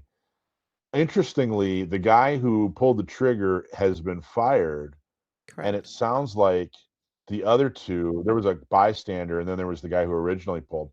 It sounds like they've been quote unquote disciplined, but they're still cops. I don't Right. understand that. What a bunch of knuckleheads. I mean, horseplay, that's what you call it when I you think, free honestly, someone's I think underwear, like when they fall asleep. This isn't horseplay. this isn't horseplay. No, And that first cop who pulled and pointed should never be a cop ever again. He should be out. absolutely. He should be gone. Absolutely. And honestly, I think the bystander should be heavily disciplined, because he was just kind of standing there. If He you saw were a exactly what bystander, happened. if you're at a range, Right. yeah, if you saw it and then didn't do anything, if you were at a range and you saw two people that maybe you had no affiliation with screwing around in that way, I know both of us would step in and say, Mm-hmm. hey, I've had and to this other already. cop Yeah. just kind of leaning there. Mm-hmm. Yeah, it's unbelievably stupid. These cops are unbelievably ridiculous. The guy's got everything, everything that he gets, he deserves. I don't understand why these guys aren't being prosecuted criminally. It's such an enormous violation.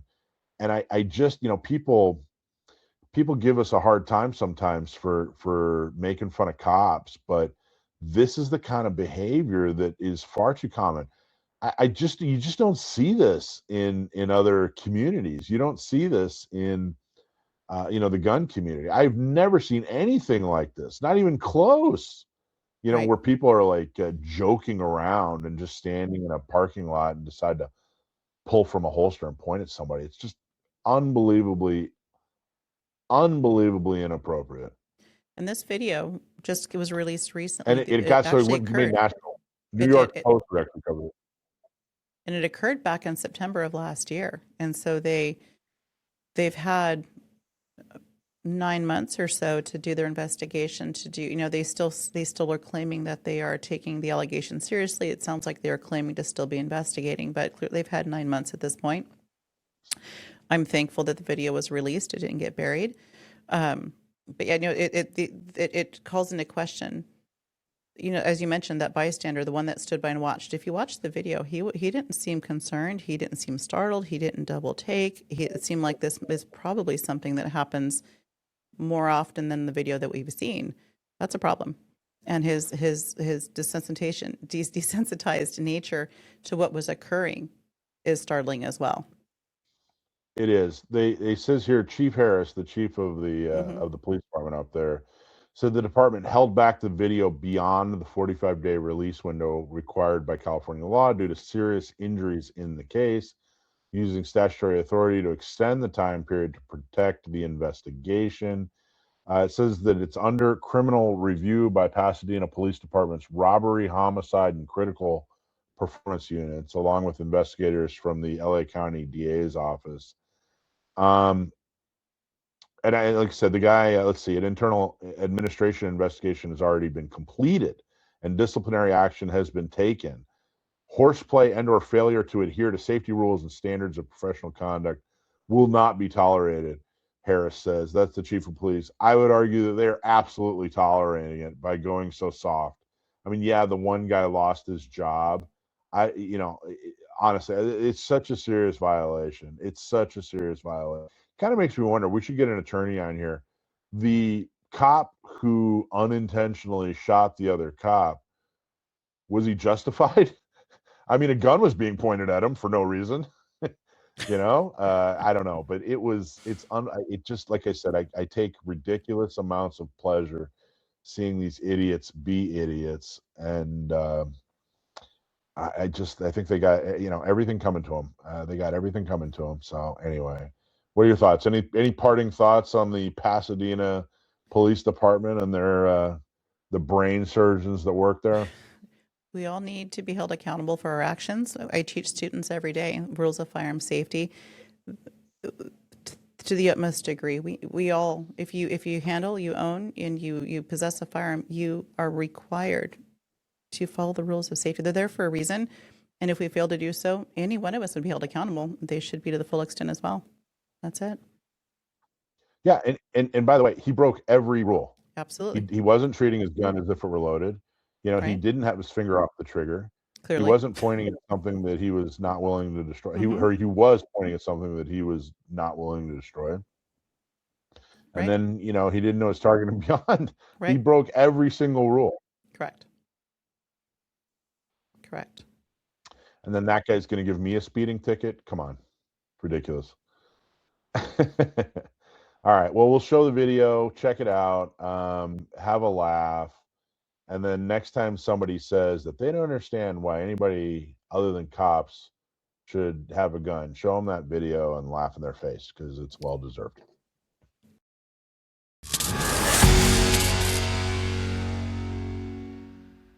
I've gone twice now, San Diego and Utah, and then this year it's Dallas. I just love it. I think it's great. It's so, and the thing I love about it is it's super, super useful. So if I think, people that are really truly passionate about doing the work, doing the activism, I think this is the conference. Friday night's a reception for people out of town. The main event starts on Friday. In addition to the reception in the evening, there's 3 events that are occurring this year. You have AMCON, which is the Alternative Mass Media Conference, which is for people that are doing things like this. Podcasters, bloggers, where they can come, teach each other, network, learn things. We're also doing something a little different this year. We did break out a room for state groups to get together so that they can have a little bit more of an intimate session where some of the things that might not make sense to talk about with the general public, where people might get lost or not care as much, they're going to have the opportunity to kind of sit down with one another and teach each other more in depth about things they're doing and have that networking. And then we're also having a legal scholars conference again this year, which is something that's occurred on and off since the 70s. It's not been an annual thing. This year we did get it, COSIS did get it accredited as a CLE in Texas. We're going to work to build that to get accreditation in other states for lawyers to attend. So that one's going to be for lawyers so they can get their CLEs among other things. So that's Friday. Saturday is the main event. There's a reception in the evening, and then Sunday is a half day with more speakers, and everybody gets to go home after that. So it's very informative. It's very different than SHOT Show or the others because, like you said, you go and you see a series of speakers, and these are, you know, everything from lawyers to activists. Sometimes you'll have gun industry people. Sometimes you'll have influencers, you know. So I pay attention to the guest list this year. I think it'll be the best one yet. We'll have hopefully some, maybe even some people from Washington. We'll have to see if we get lucky on that front. So yeah, GRPC is great for networking too as well. If you want to meet people in the field, not just the industry and not just the activists, but people actually making a difference, it's a great place to be.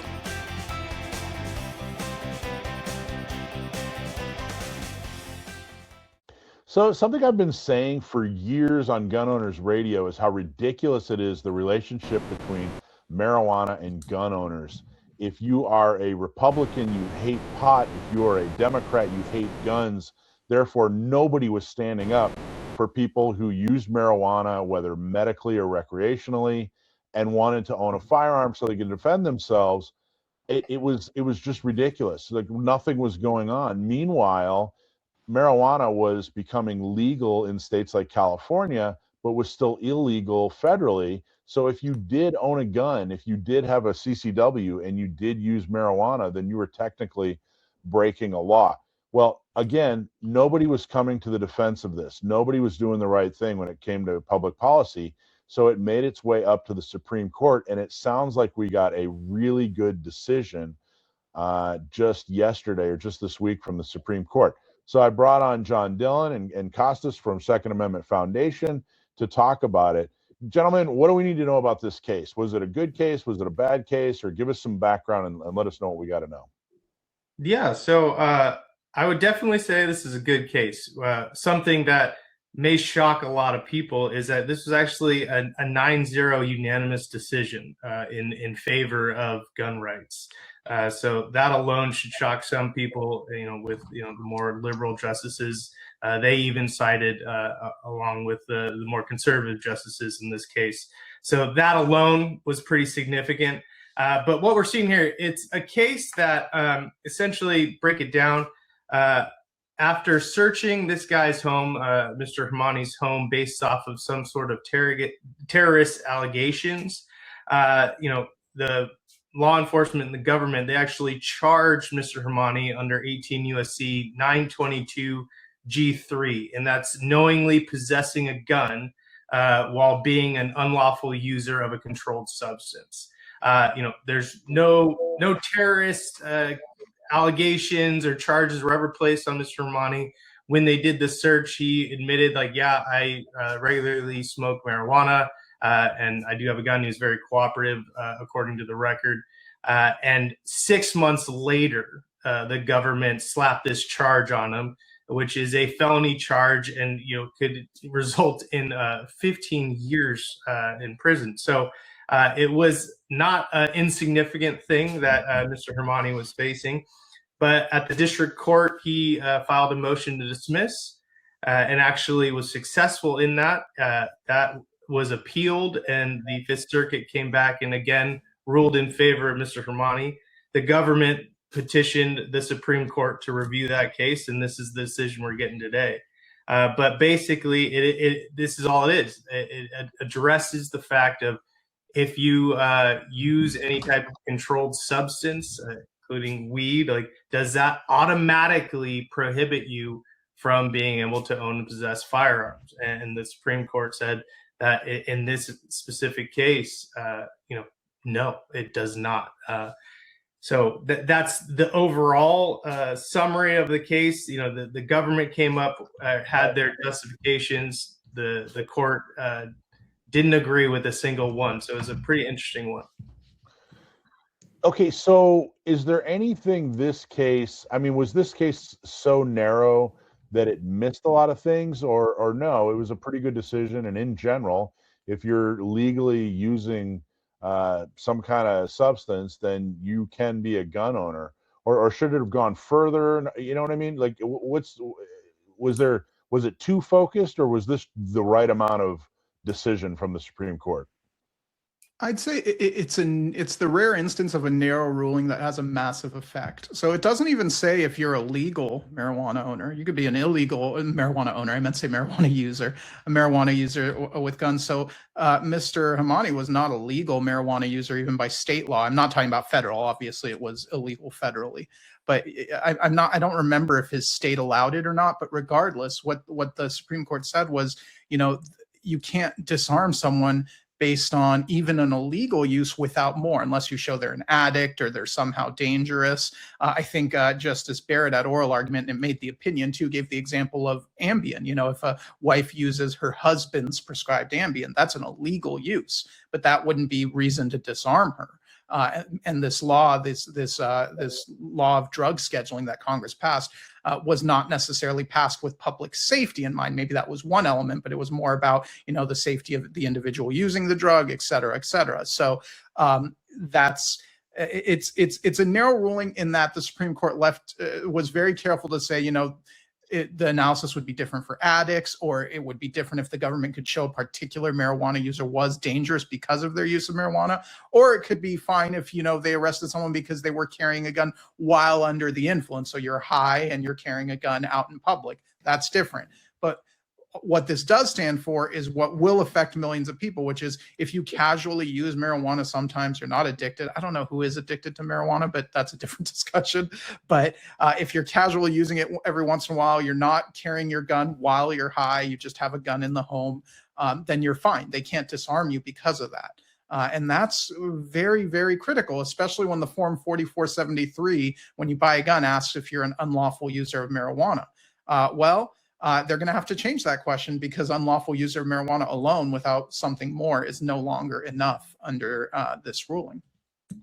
That's so interesting. And I got to tell you, I've never even tried marijuana in my 50 years on the planet, despite growing up in the states of Florida, Hawaii, and California, which is pretty much that's unique and unheard of there, Michael. So I don't care about pot. It's not like I'm sitting here going, oh, finally I can enjoy my pot without, being arrested. I don't care about pot, but this was such a horrible role for the government to take, to disarm people, to take their Second Amendment rights away because they were smoking pot, and it didn't apply to alcohol, but it did apply to pot. There's just nothing, there's no way to justify this, that this is the proper role of government. I could go on and on and on about how, in America, the experiment, the country of the self-governed, we should not be doing this. People who don't like pot don't get to decide that those people that they don't like don't get to protect themselves. It just doesn't make any sense at all. And people who don't like guns don't get to simply ignore improving public policy because they have this irrational bias against the self-defense tool. And I wish it had been, I think I would have had more faith in people and our process and our system had this been fixed legislatively.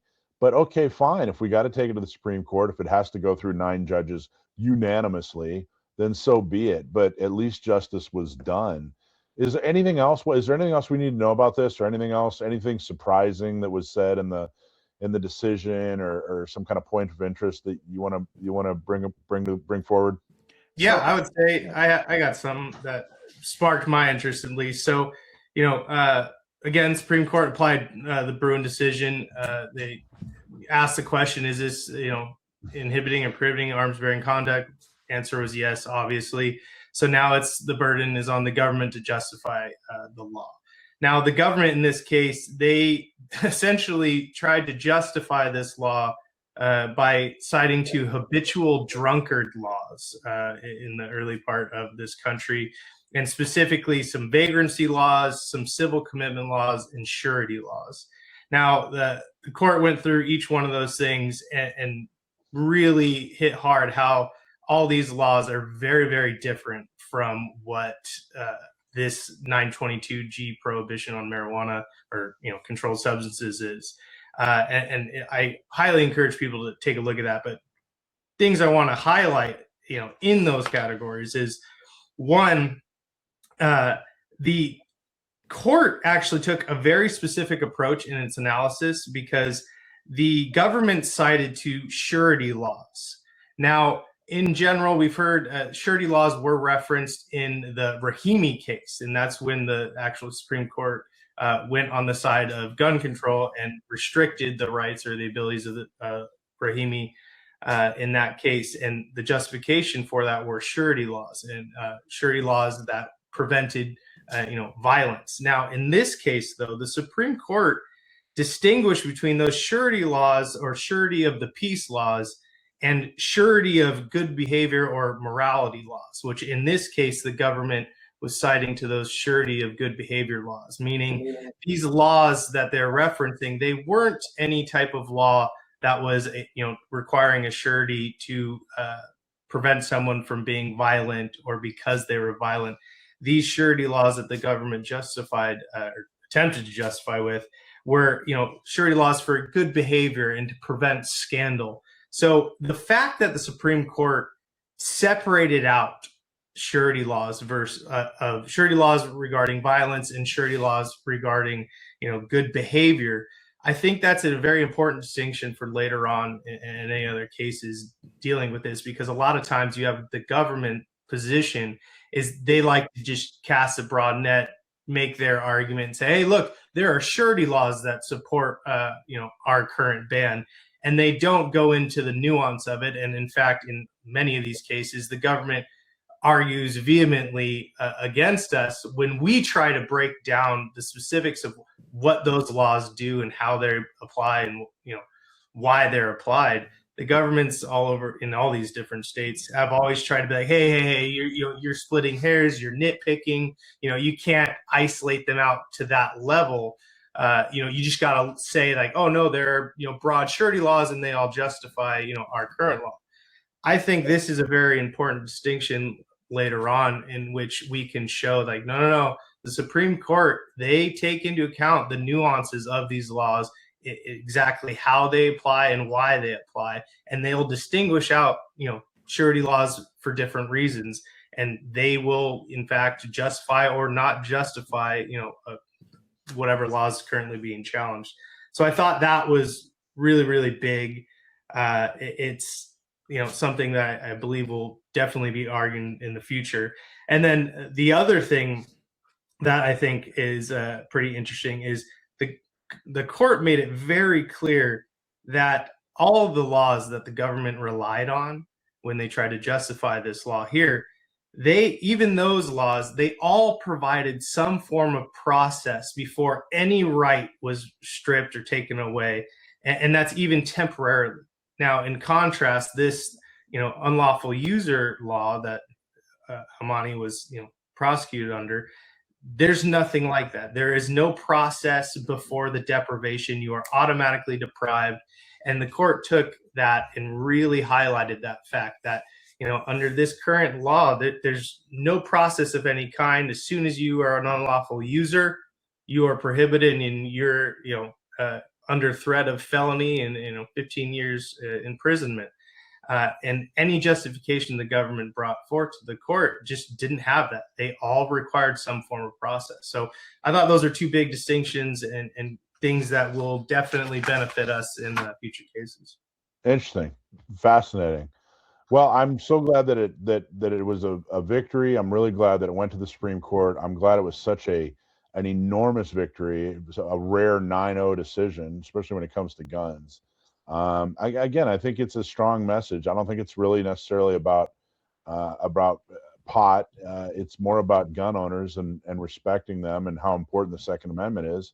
And I really think that it speaks to the proper role of government too. So I think that this case and some of the stuff that you just said, John, I hope it has a very positive ripple effect on all kinds of future cases. So anything else I missed? Anything else we need to touch on when it comes to this case?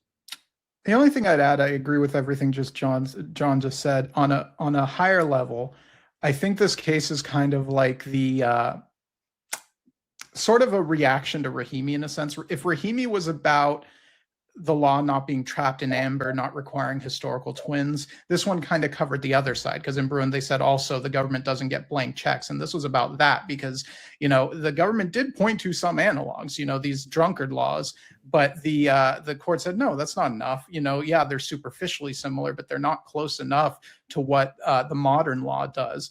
Whereas, so in Rahimi, they gave the government some rope, and I think here they're taking some of it back and finding more of a middle ground.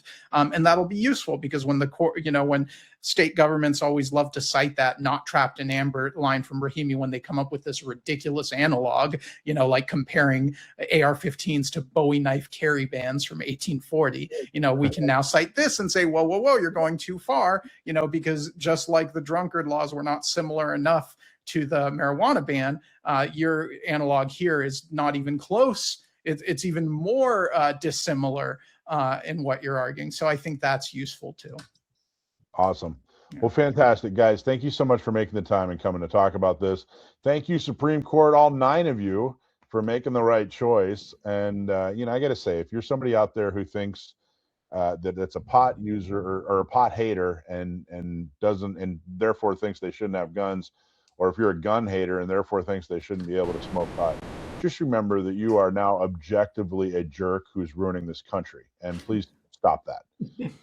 I think this is a great ruling. I'm really, really happy. I got to tell you, I've been talking about this for years. I'm sure nobody listened to me, but at least something good came of it. So thank you, gentlemen. Don't forget, John Dillon from Dillon Law Group right here in San Diego County, and Costas from Second Amendment Foundation. Check out SAF.org and all the great work that they do. And of course, the great work that you guys do together. Thank you very, very much. Thank you. Thanks.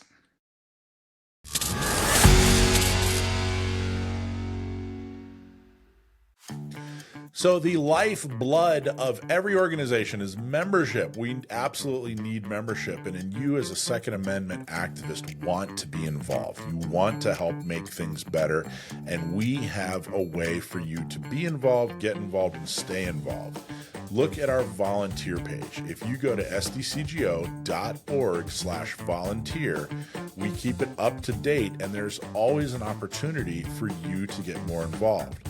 Our bread and butter are our shooting socials, where we teach people how to shoot. They've never had a shooting experience. Maybe they're brand new to shooting and they want to have a first-time shooting experience. You can help us do that. Or if you want to help spread the word, we have tabletops at different gun shops, at different events, and you can volunteer to tell people more about the Second Amendment, more about how to get a CCW, or more about being a member of an organization like SDCGO. The good news is it's super easy. We'll help train you. We'll help you get involved. We'll give you the opportunity to do good things. If you don't have the time to volunteer, there's another way that you can help too. We are always looking for folks to donate. And if you want to pledge $5,000 in this next year, we will have you on our show as a guest host. So come join us in the studio. We would love to have you here for one episode, and that is for a price of $5,000. $5,000 donation to San Diego County Gun Owners gets you a guest host with me and Dakota and Alicia, and you get to talk about whatever you want to talk about, and you get to do whatever you want to right here on Gun Owners Radio. So thank you so much. Whatever you do, just do a little bit more than you did last year and help us defend and preserve the Second Amendment right here in your backyard.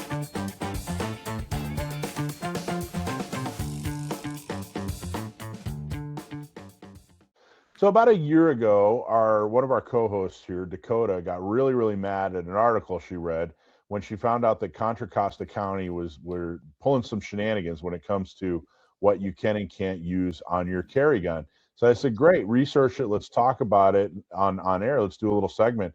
And she went so far as to actually reach out to Contra Costa County and ask them, what the deal was. And they were, frankly, jerks about it. I mean, they were really, really arrogant, and they didn't like talking to her, and they made sure that she knew they didn't like talking to her. Well, here we are about a year later, and Second Amendment Foundation has filed a lawsuit against Contra Costa County, and I'm extremely happy to hear that. So we invited John Dillon and Costas from Second Amendment Foundation on to talk about it. So welcome, gentlemen. How are you? Good. How are you? Good. Thanks for having us on. So lay the groundwork. Tell us the lay of the land when it comes to Contra Costa County and what the shenanigans they're pulling. Yeah, they're definitely pulling shenanigans, but I'll let Costas explain exactly what their policies and practices prohibit when it comes to CCW.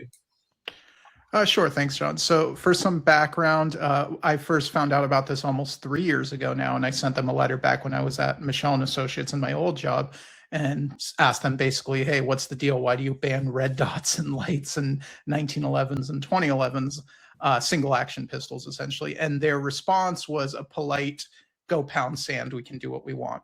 And we knew this would be an issue, but we just had bigger fish to fry, both at my old job and at SAF for a while. But, I warned them at the time that eventually we would get to this. And we're here now, we're getting to it. And their rules against red dots, lights, and single action pistols, at least as applied to popular platforms like the 1911 and 2011, are unacceptable. And they're an outlier even in California. California has strict gun control, as we all know.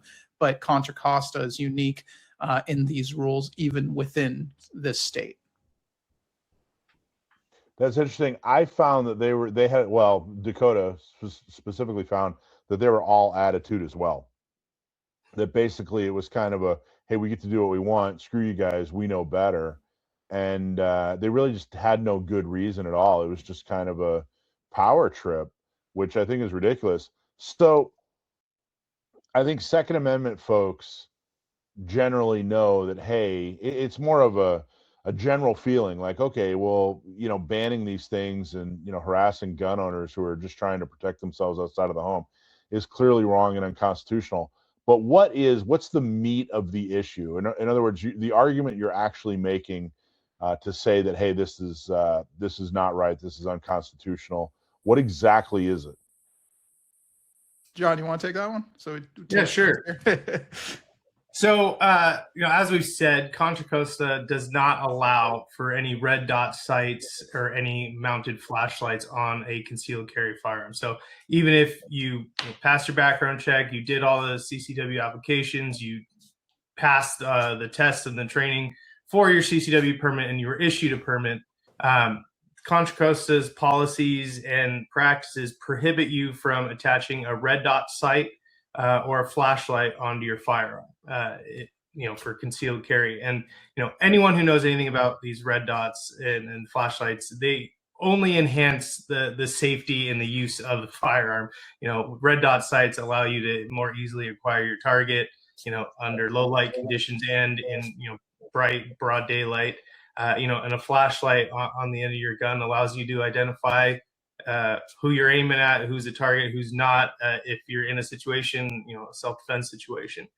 So again, we're going back to Bruin and what Heller and Bruin established, that, any infringement or burden on the Second Amendment right, you have to show and prove that there's a historical justification of that. And it's very clear that there is no historical justification for limiting one's ability to use these items on their firearms. And again, as Costa said, this is an extreme outlier. Even California allows, most counties that we know of at this time, allow for these things to be on their guns. In fact, the famous handgun roster for firearms and handgun sales in California, they explicitly allow guns and have guns listed on there that already have a red dot attached to them that you buy from the store. So, something like that, the state of California approves it, but we have a sheriff that's prohibiting people from exercising their rights. And, any infringement that stops me from being able to, most accurately and most effectively defend myself is something that we just can't stand for. You phrased it in a very interesting way, and it got me thinking when you said it enhances proficiency and enhances safety. That's 100% true. And can you imagine if the state of California said, hey, that thumb safety, you can't have that on any gun. You know what I mean? Or if they said, hey, that trigger safety like Glock has, you can't have that on any gun. Imagine if they did that, because it's very, very similar. I mean, in other words, they're making the gun less effective. They're making you less safe. You know, the purpose is I should say the result is the complete opposite of maybe what their stated purpose it was, which is like pulling teeth to even get their stated purpose. But I think that's an interesting way of looking at it. Like, yeah, you guys are making things less safe. You're making a situation less safe. They're going to be less proficient because of it. Costas, when you were going after them, when you were talking to them, when you were writing letters and whatnot, what did they say? Did they give any kind of reasonable, explanation for what they were trying to accomplish? Yeah, so the only thing they vaguely referred to was that the sheriff has some advisory committee that tells him like what is and is not a good idea. So for a second, I thought this was some sort of fuddy thing, because they hate red dots. But if it were about fuddy stuff, they would definitely not ban the 1911. So this is just very idiosyncratic in its application. They'll allow iron sights that glow in the dark, night sights, but they won't allow red dots. They won't allow flashlights. So I'm having a hard time discovering where they come up with this. But the good news is now that we have a lawsuit, if they don't immediately settle, my hope is that they'll come to their senses and not want to waste taxpayer dollars on this and just repeal these stupid rules. But if they don't do that, if they make the bad decision and litigate this, well, now me and John get to do discovery and we'll find out exactly what their logic is for all of this. And we'll make it very painful for them and very detailed. So again, save your taxpayers' money. Just repeal these dumb rules. Contra Costa, if you're listening to this, and we can all go about our merry way and be done with this quickly.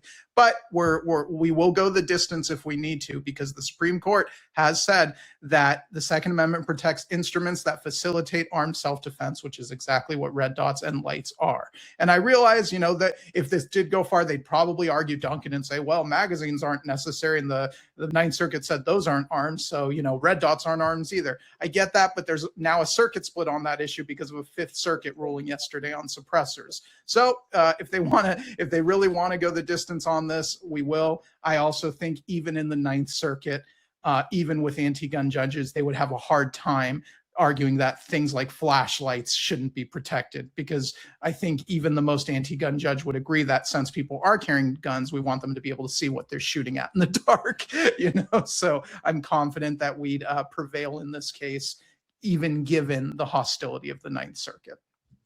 So we know back. Oh, go ahead, Alisha. I was just going to say, we know that Contra Costa is one of the most restrictive counties in the state issuing, permit-wise. I'm curious, if you could just clarify, what exact points is your lawsuit addressing? Because we know that they limit the barrel length, they limit the caliber, they say no modifications, no single action, like what aspects, as you mentioned already, the red dots, lasers, and flashlights. I'm curious, what exactly what do we fight we're focusing the fight on? Sure. So they have a number of rules I disagree with. For example, they also only let you have 2 guns on your permit, but we're not here to try and fix every last issue. Right. I like to keep our lawsuits narrow and focused on specific issues. That's not to say we won't come back in the future for other issues, but for now we are just focused on those 3 rules. So that's red dots, lights, and single action only guns as applied to semi-automatic pistols like the 1911. We're not here, fighting for your peacemakers and stuff like that. Just the 1911, 2011, and semi-automatic platforms like that. Yeah. Thank you. We talk a lot about culture and how things change on the show, and I think people would be surprised to hear in the mid-90s, when I lived in the city of San Francisco, Contra Costa County was considered a very conservative area. In fact, it was kind of mocked by my more left-wing professors when I was taking classes in San Francisco as being like this stronghold of conservatism. And clearly, that sounds like that's changed. But I want to ask, do you have any idea, how are they when it comes to issuing permits in general? Are they issuing the permits, but really restrictive on what you can use, or were they also one of the counties out there that was screwing around with permits for the last 10, 20 years? Do you want me to take that one, John? Yeah, go for it. Yeah. So Contra Costa, has been since Bruin, slow to issue, but they are issuing. They weren't the worst on wait times, but they were pretty bad for a while. I think they've gotten better. And I think they are the ones, I'd have to double check this, but I think they are one of a couple counties that requires you to qualify with the sheriff's department. So you don't just do a training course with a private trainer. Well, you do a training course with a private trainer, but for your qualification, you have to qualify with the sheriff's department, which creates a bit of a bottleneck because they only do it once a month or something. At least that was the case a couple of years ago. I'm not sure if they've since changed that. In terms of broader culture, I think Contra Costa, I don't know what they were in the 90s, but I think right now they're like most other Bay Area counties. San Francisco, Santa Clara, et cetera. I say San Francisco, but actually San Francisco's been relatively excellent other than their psych exam because we stumbled there, not to sidetrack too much, but we stumbled across a deputy there who's in charge of the program who actually is acting in good faith. So relatively quickly, San Francisco got on board and started issuing permits. But yeah, Contra Costa is, I think, similar to any other Bay Area county in their hostility to the right to bear arms. That's so interesting. The whole thing is so interesting. It sounds more like just pure arrogance rather than really like a solid anti-gun agenda. It just sounds like they're just kind of, like we know better than everybody. And it wasn't just one person. I mean, everybody that we spoke with, and it sounds like you had a similar experience, was just kind of a, hey, you're just a plebe, you're a peon, get off my phone. We're going to do what we want. And well, I'll tell you, that's exactly what you want out of your law enforcement. Yeah. Well, a great example of that is the 1911 or single action only 1911 style ban that we're also challenging is, before the Glock, the 1911 was the carry gun for almost the last 100 years. I mean, it's been around forever. It has always been considered an extremely safe firearm to carry because of the manual grip safety and the thumb safety that's on every 1911 style pistol. So again, we're seeing a practice and a prohibition from the sheriff here, where it's literally taking off the table what for at least a number of decades has been considered an extraordinarily safe and effective firearm for self-defense. So it is extremely arrogant. There is no real justification or rationale behind any of these things. Well, good. Guys, I hope you absolutely break them in half and they fold and you get everything you want and deserve, and the people of Contra Costa County will stop being harassed by law enforcement in this way. How can people support SAF? Go to, is it saf.org and make a donation, or what's the best way people can help you with this case? Sure, yeah. Go to saf.org, saf.org, and you can become a member, donate. You can also follow us on all major social media platforms and keep up to date on the news. Awesome. Thank you guys for filing this lawsuit. Look forward to your victory. Thanks so much. You.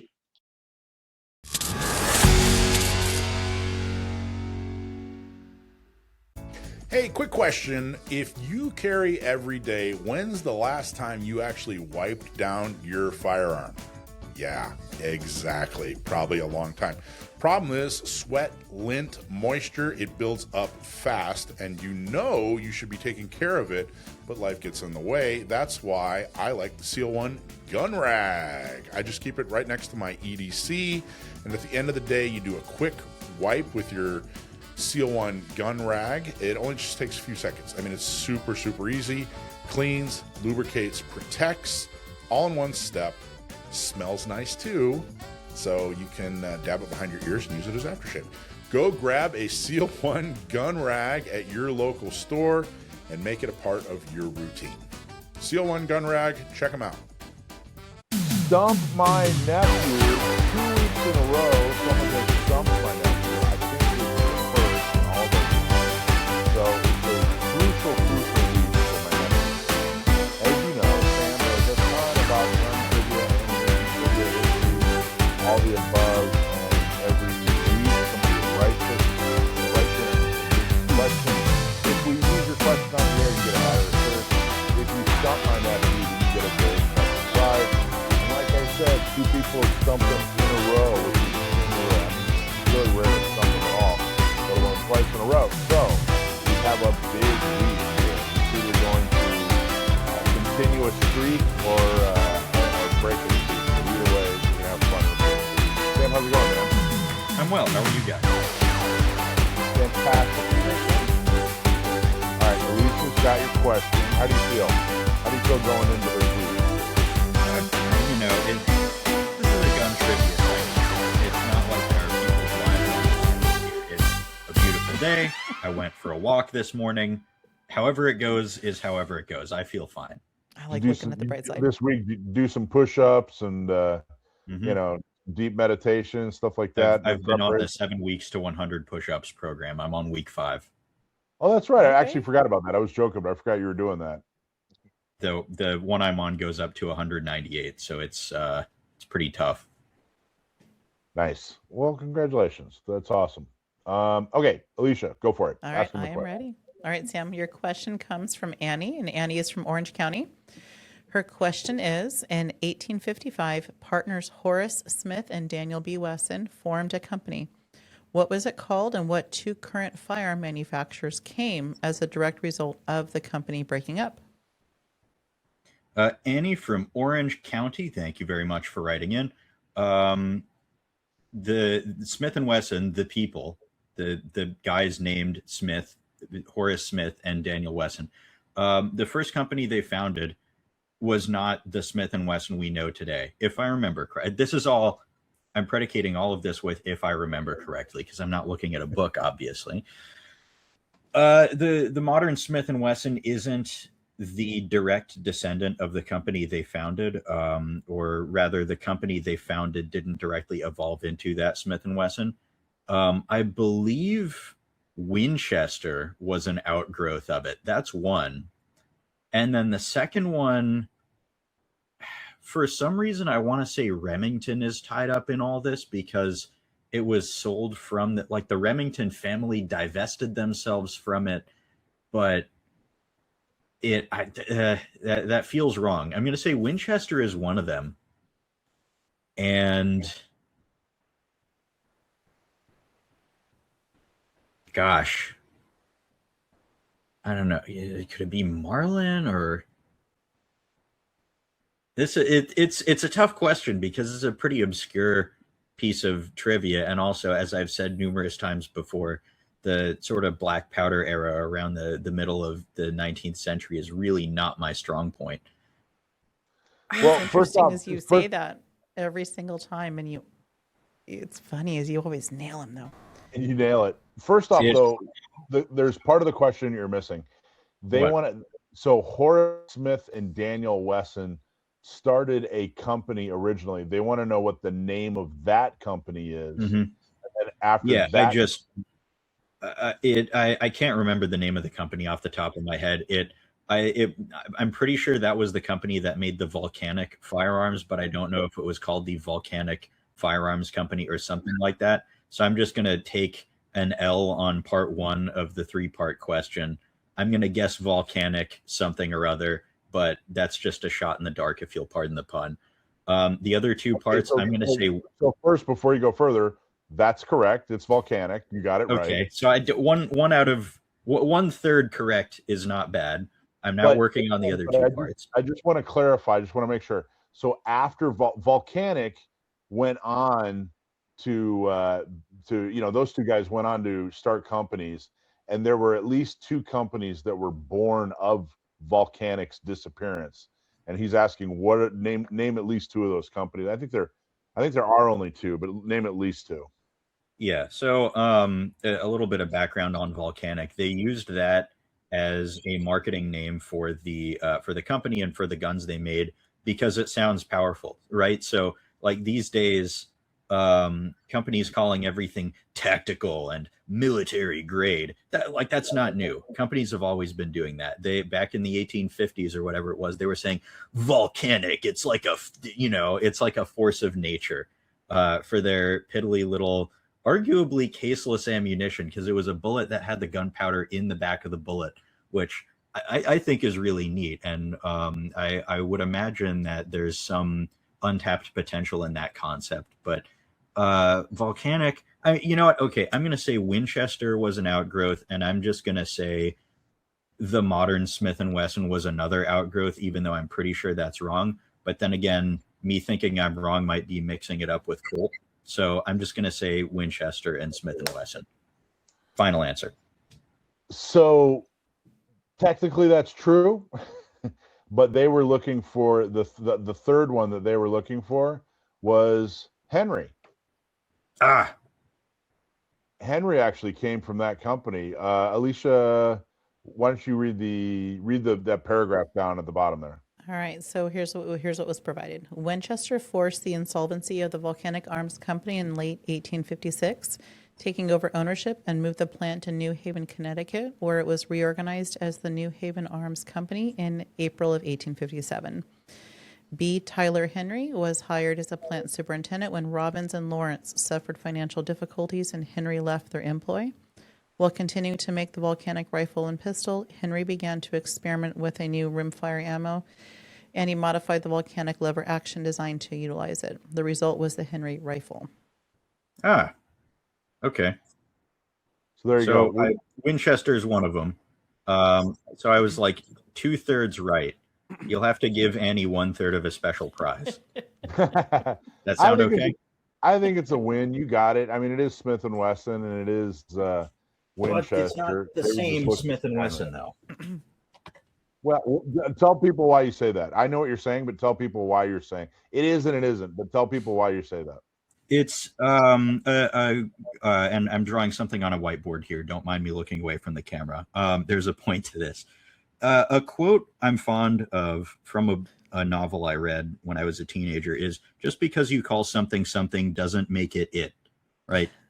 You can call a company whatever. You can call a company like Samuel Colt did this. He founded a company named after himself. It went bankrupt, and then he founded another company a few years later. The original Colt was not the same as the Colt after that. Or, Henry is actually a good example, because the modern day Henry company is a company that bought the name Henry. They make lever action rifles, and very nice ones, according to similar designs to the old ones, but there's not a direct lineage. So just because Horace Smith and Daniel Wesson founded a company and may have called it Smith & Wesson, that doesn't necessarily mean there was a direct lineage. I'm pretty fuzzy on the details here, as I said, but if I, my guess, Smith & Wesson, it was like, I knew that was wrong, but I had to answer something. The standardized testing here in the Commonwealth of Virginia trained me well for that.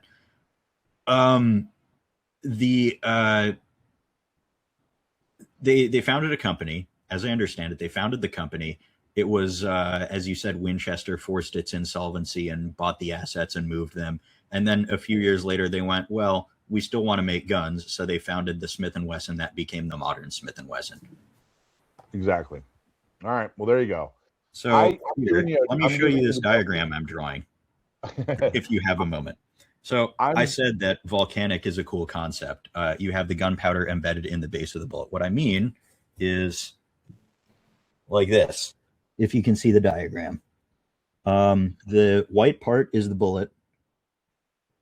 See, the white part is the bullet. The crosshatched part is the gunpowder. And then that black thing in the base is a percussion cap serving as the primer. So when the bullet leaves the muzzle, there's no casing left behind. The gunpowder burns, propels the bullet out, and the only thing that's left behind is that primer, which I think just falls out of the action. So it's really, arguably, that's caseless ammunition. A century and a half before the HKG-11, which I think is pretty cool. I think it's phenomenal. It's apparently the rounds were fairly underpowered, so calling it Volcanic was a bit of an overstatement, to say the least. Exactly. All right, I'm giving you the W. Good job, Annie. We're going to send you a hat or a shirt, but you broke your lose streak. Congratulations. You're back in the fight. I guess a 2/3 win still counts as a win. I think it's a 3/3 win. I think you're being too technical on yourself. But anyway, you're still in the race for the pennant. Congratulations. Awesome job. Check him out on our blog page. Stump My Nephew. Great job. If you have a question for him, email us and we'll try to stump my nephew. But good job, Sam. Awesome job. Hey, thanks for having me on, as always. You bet. All right, man. Take care.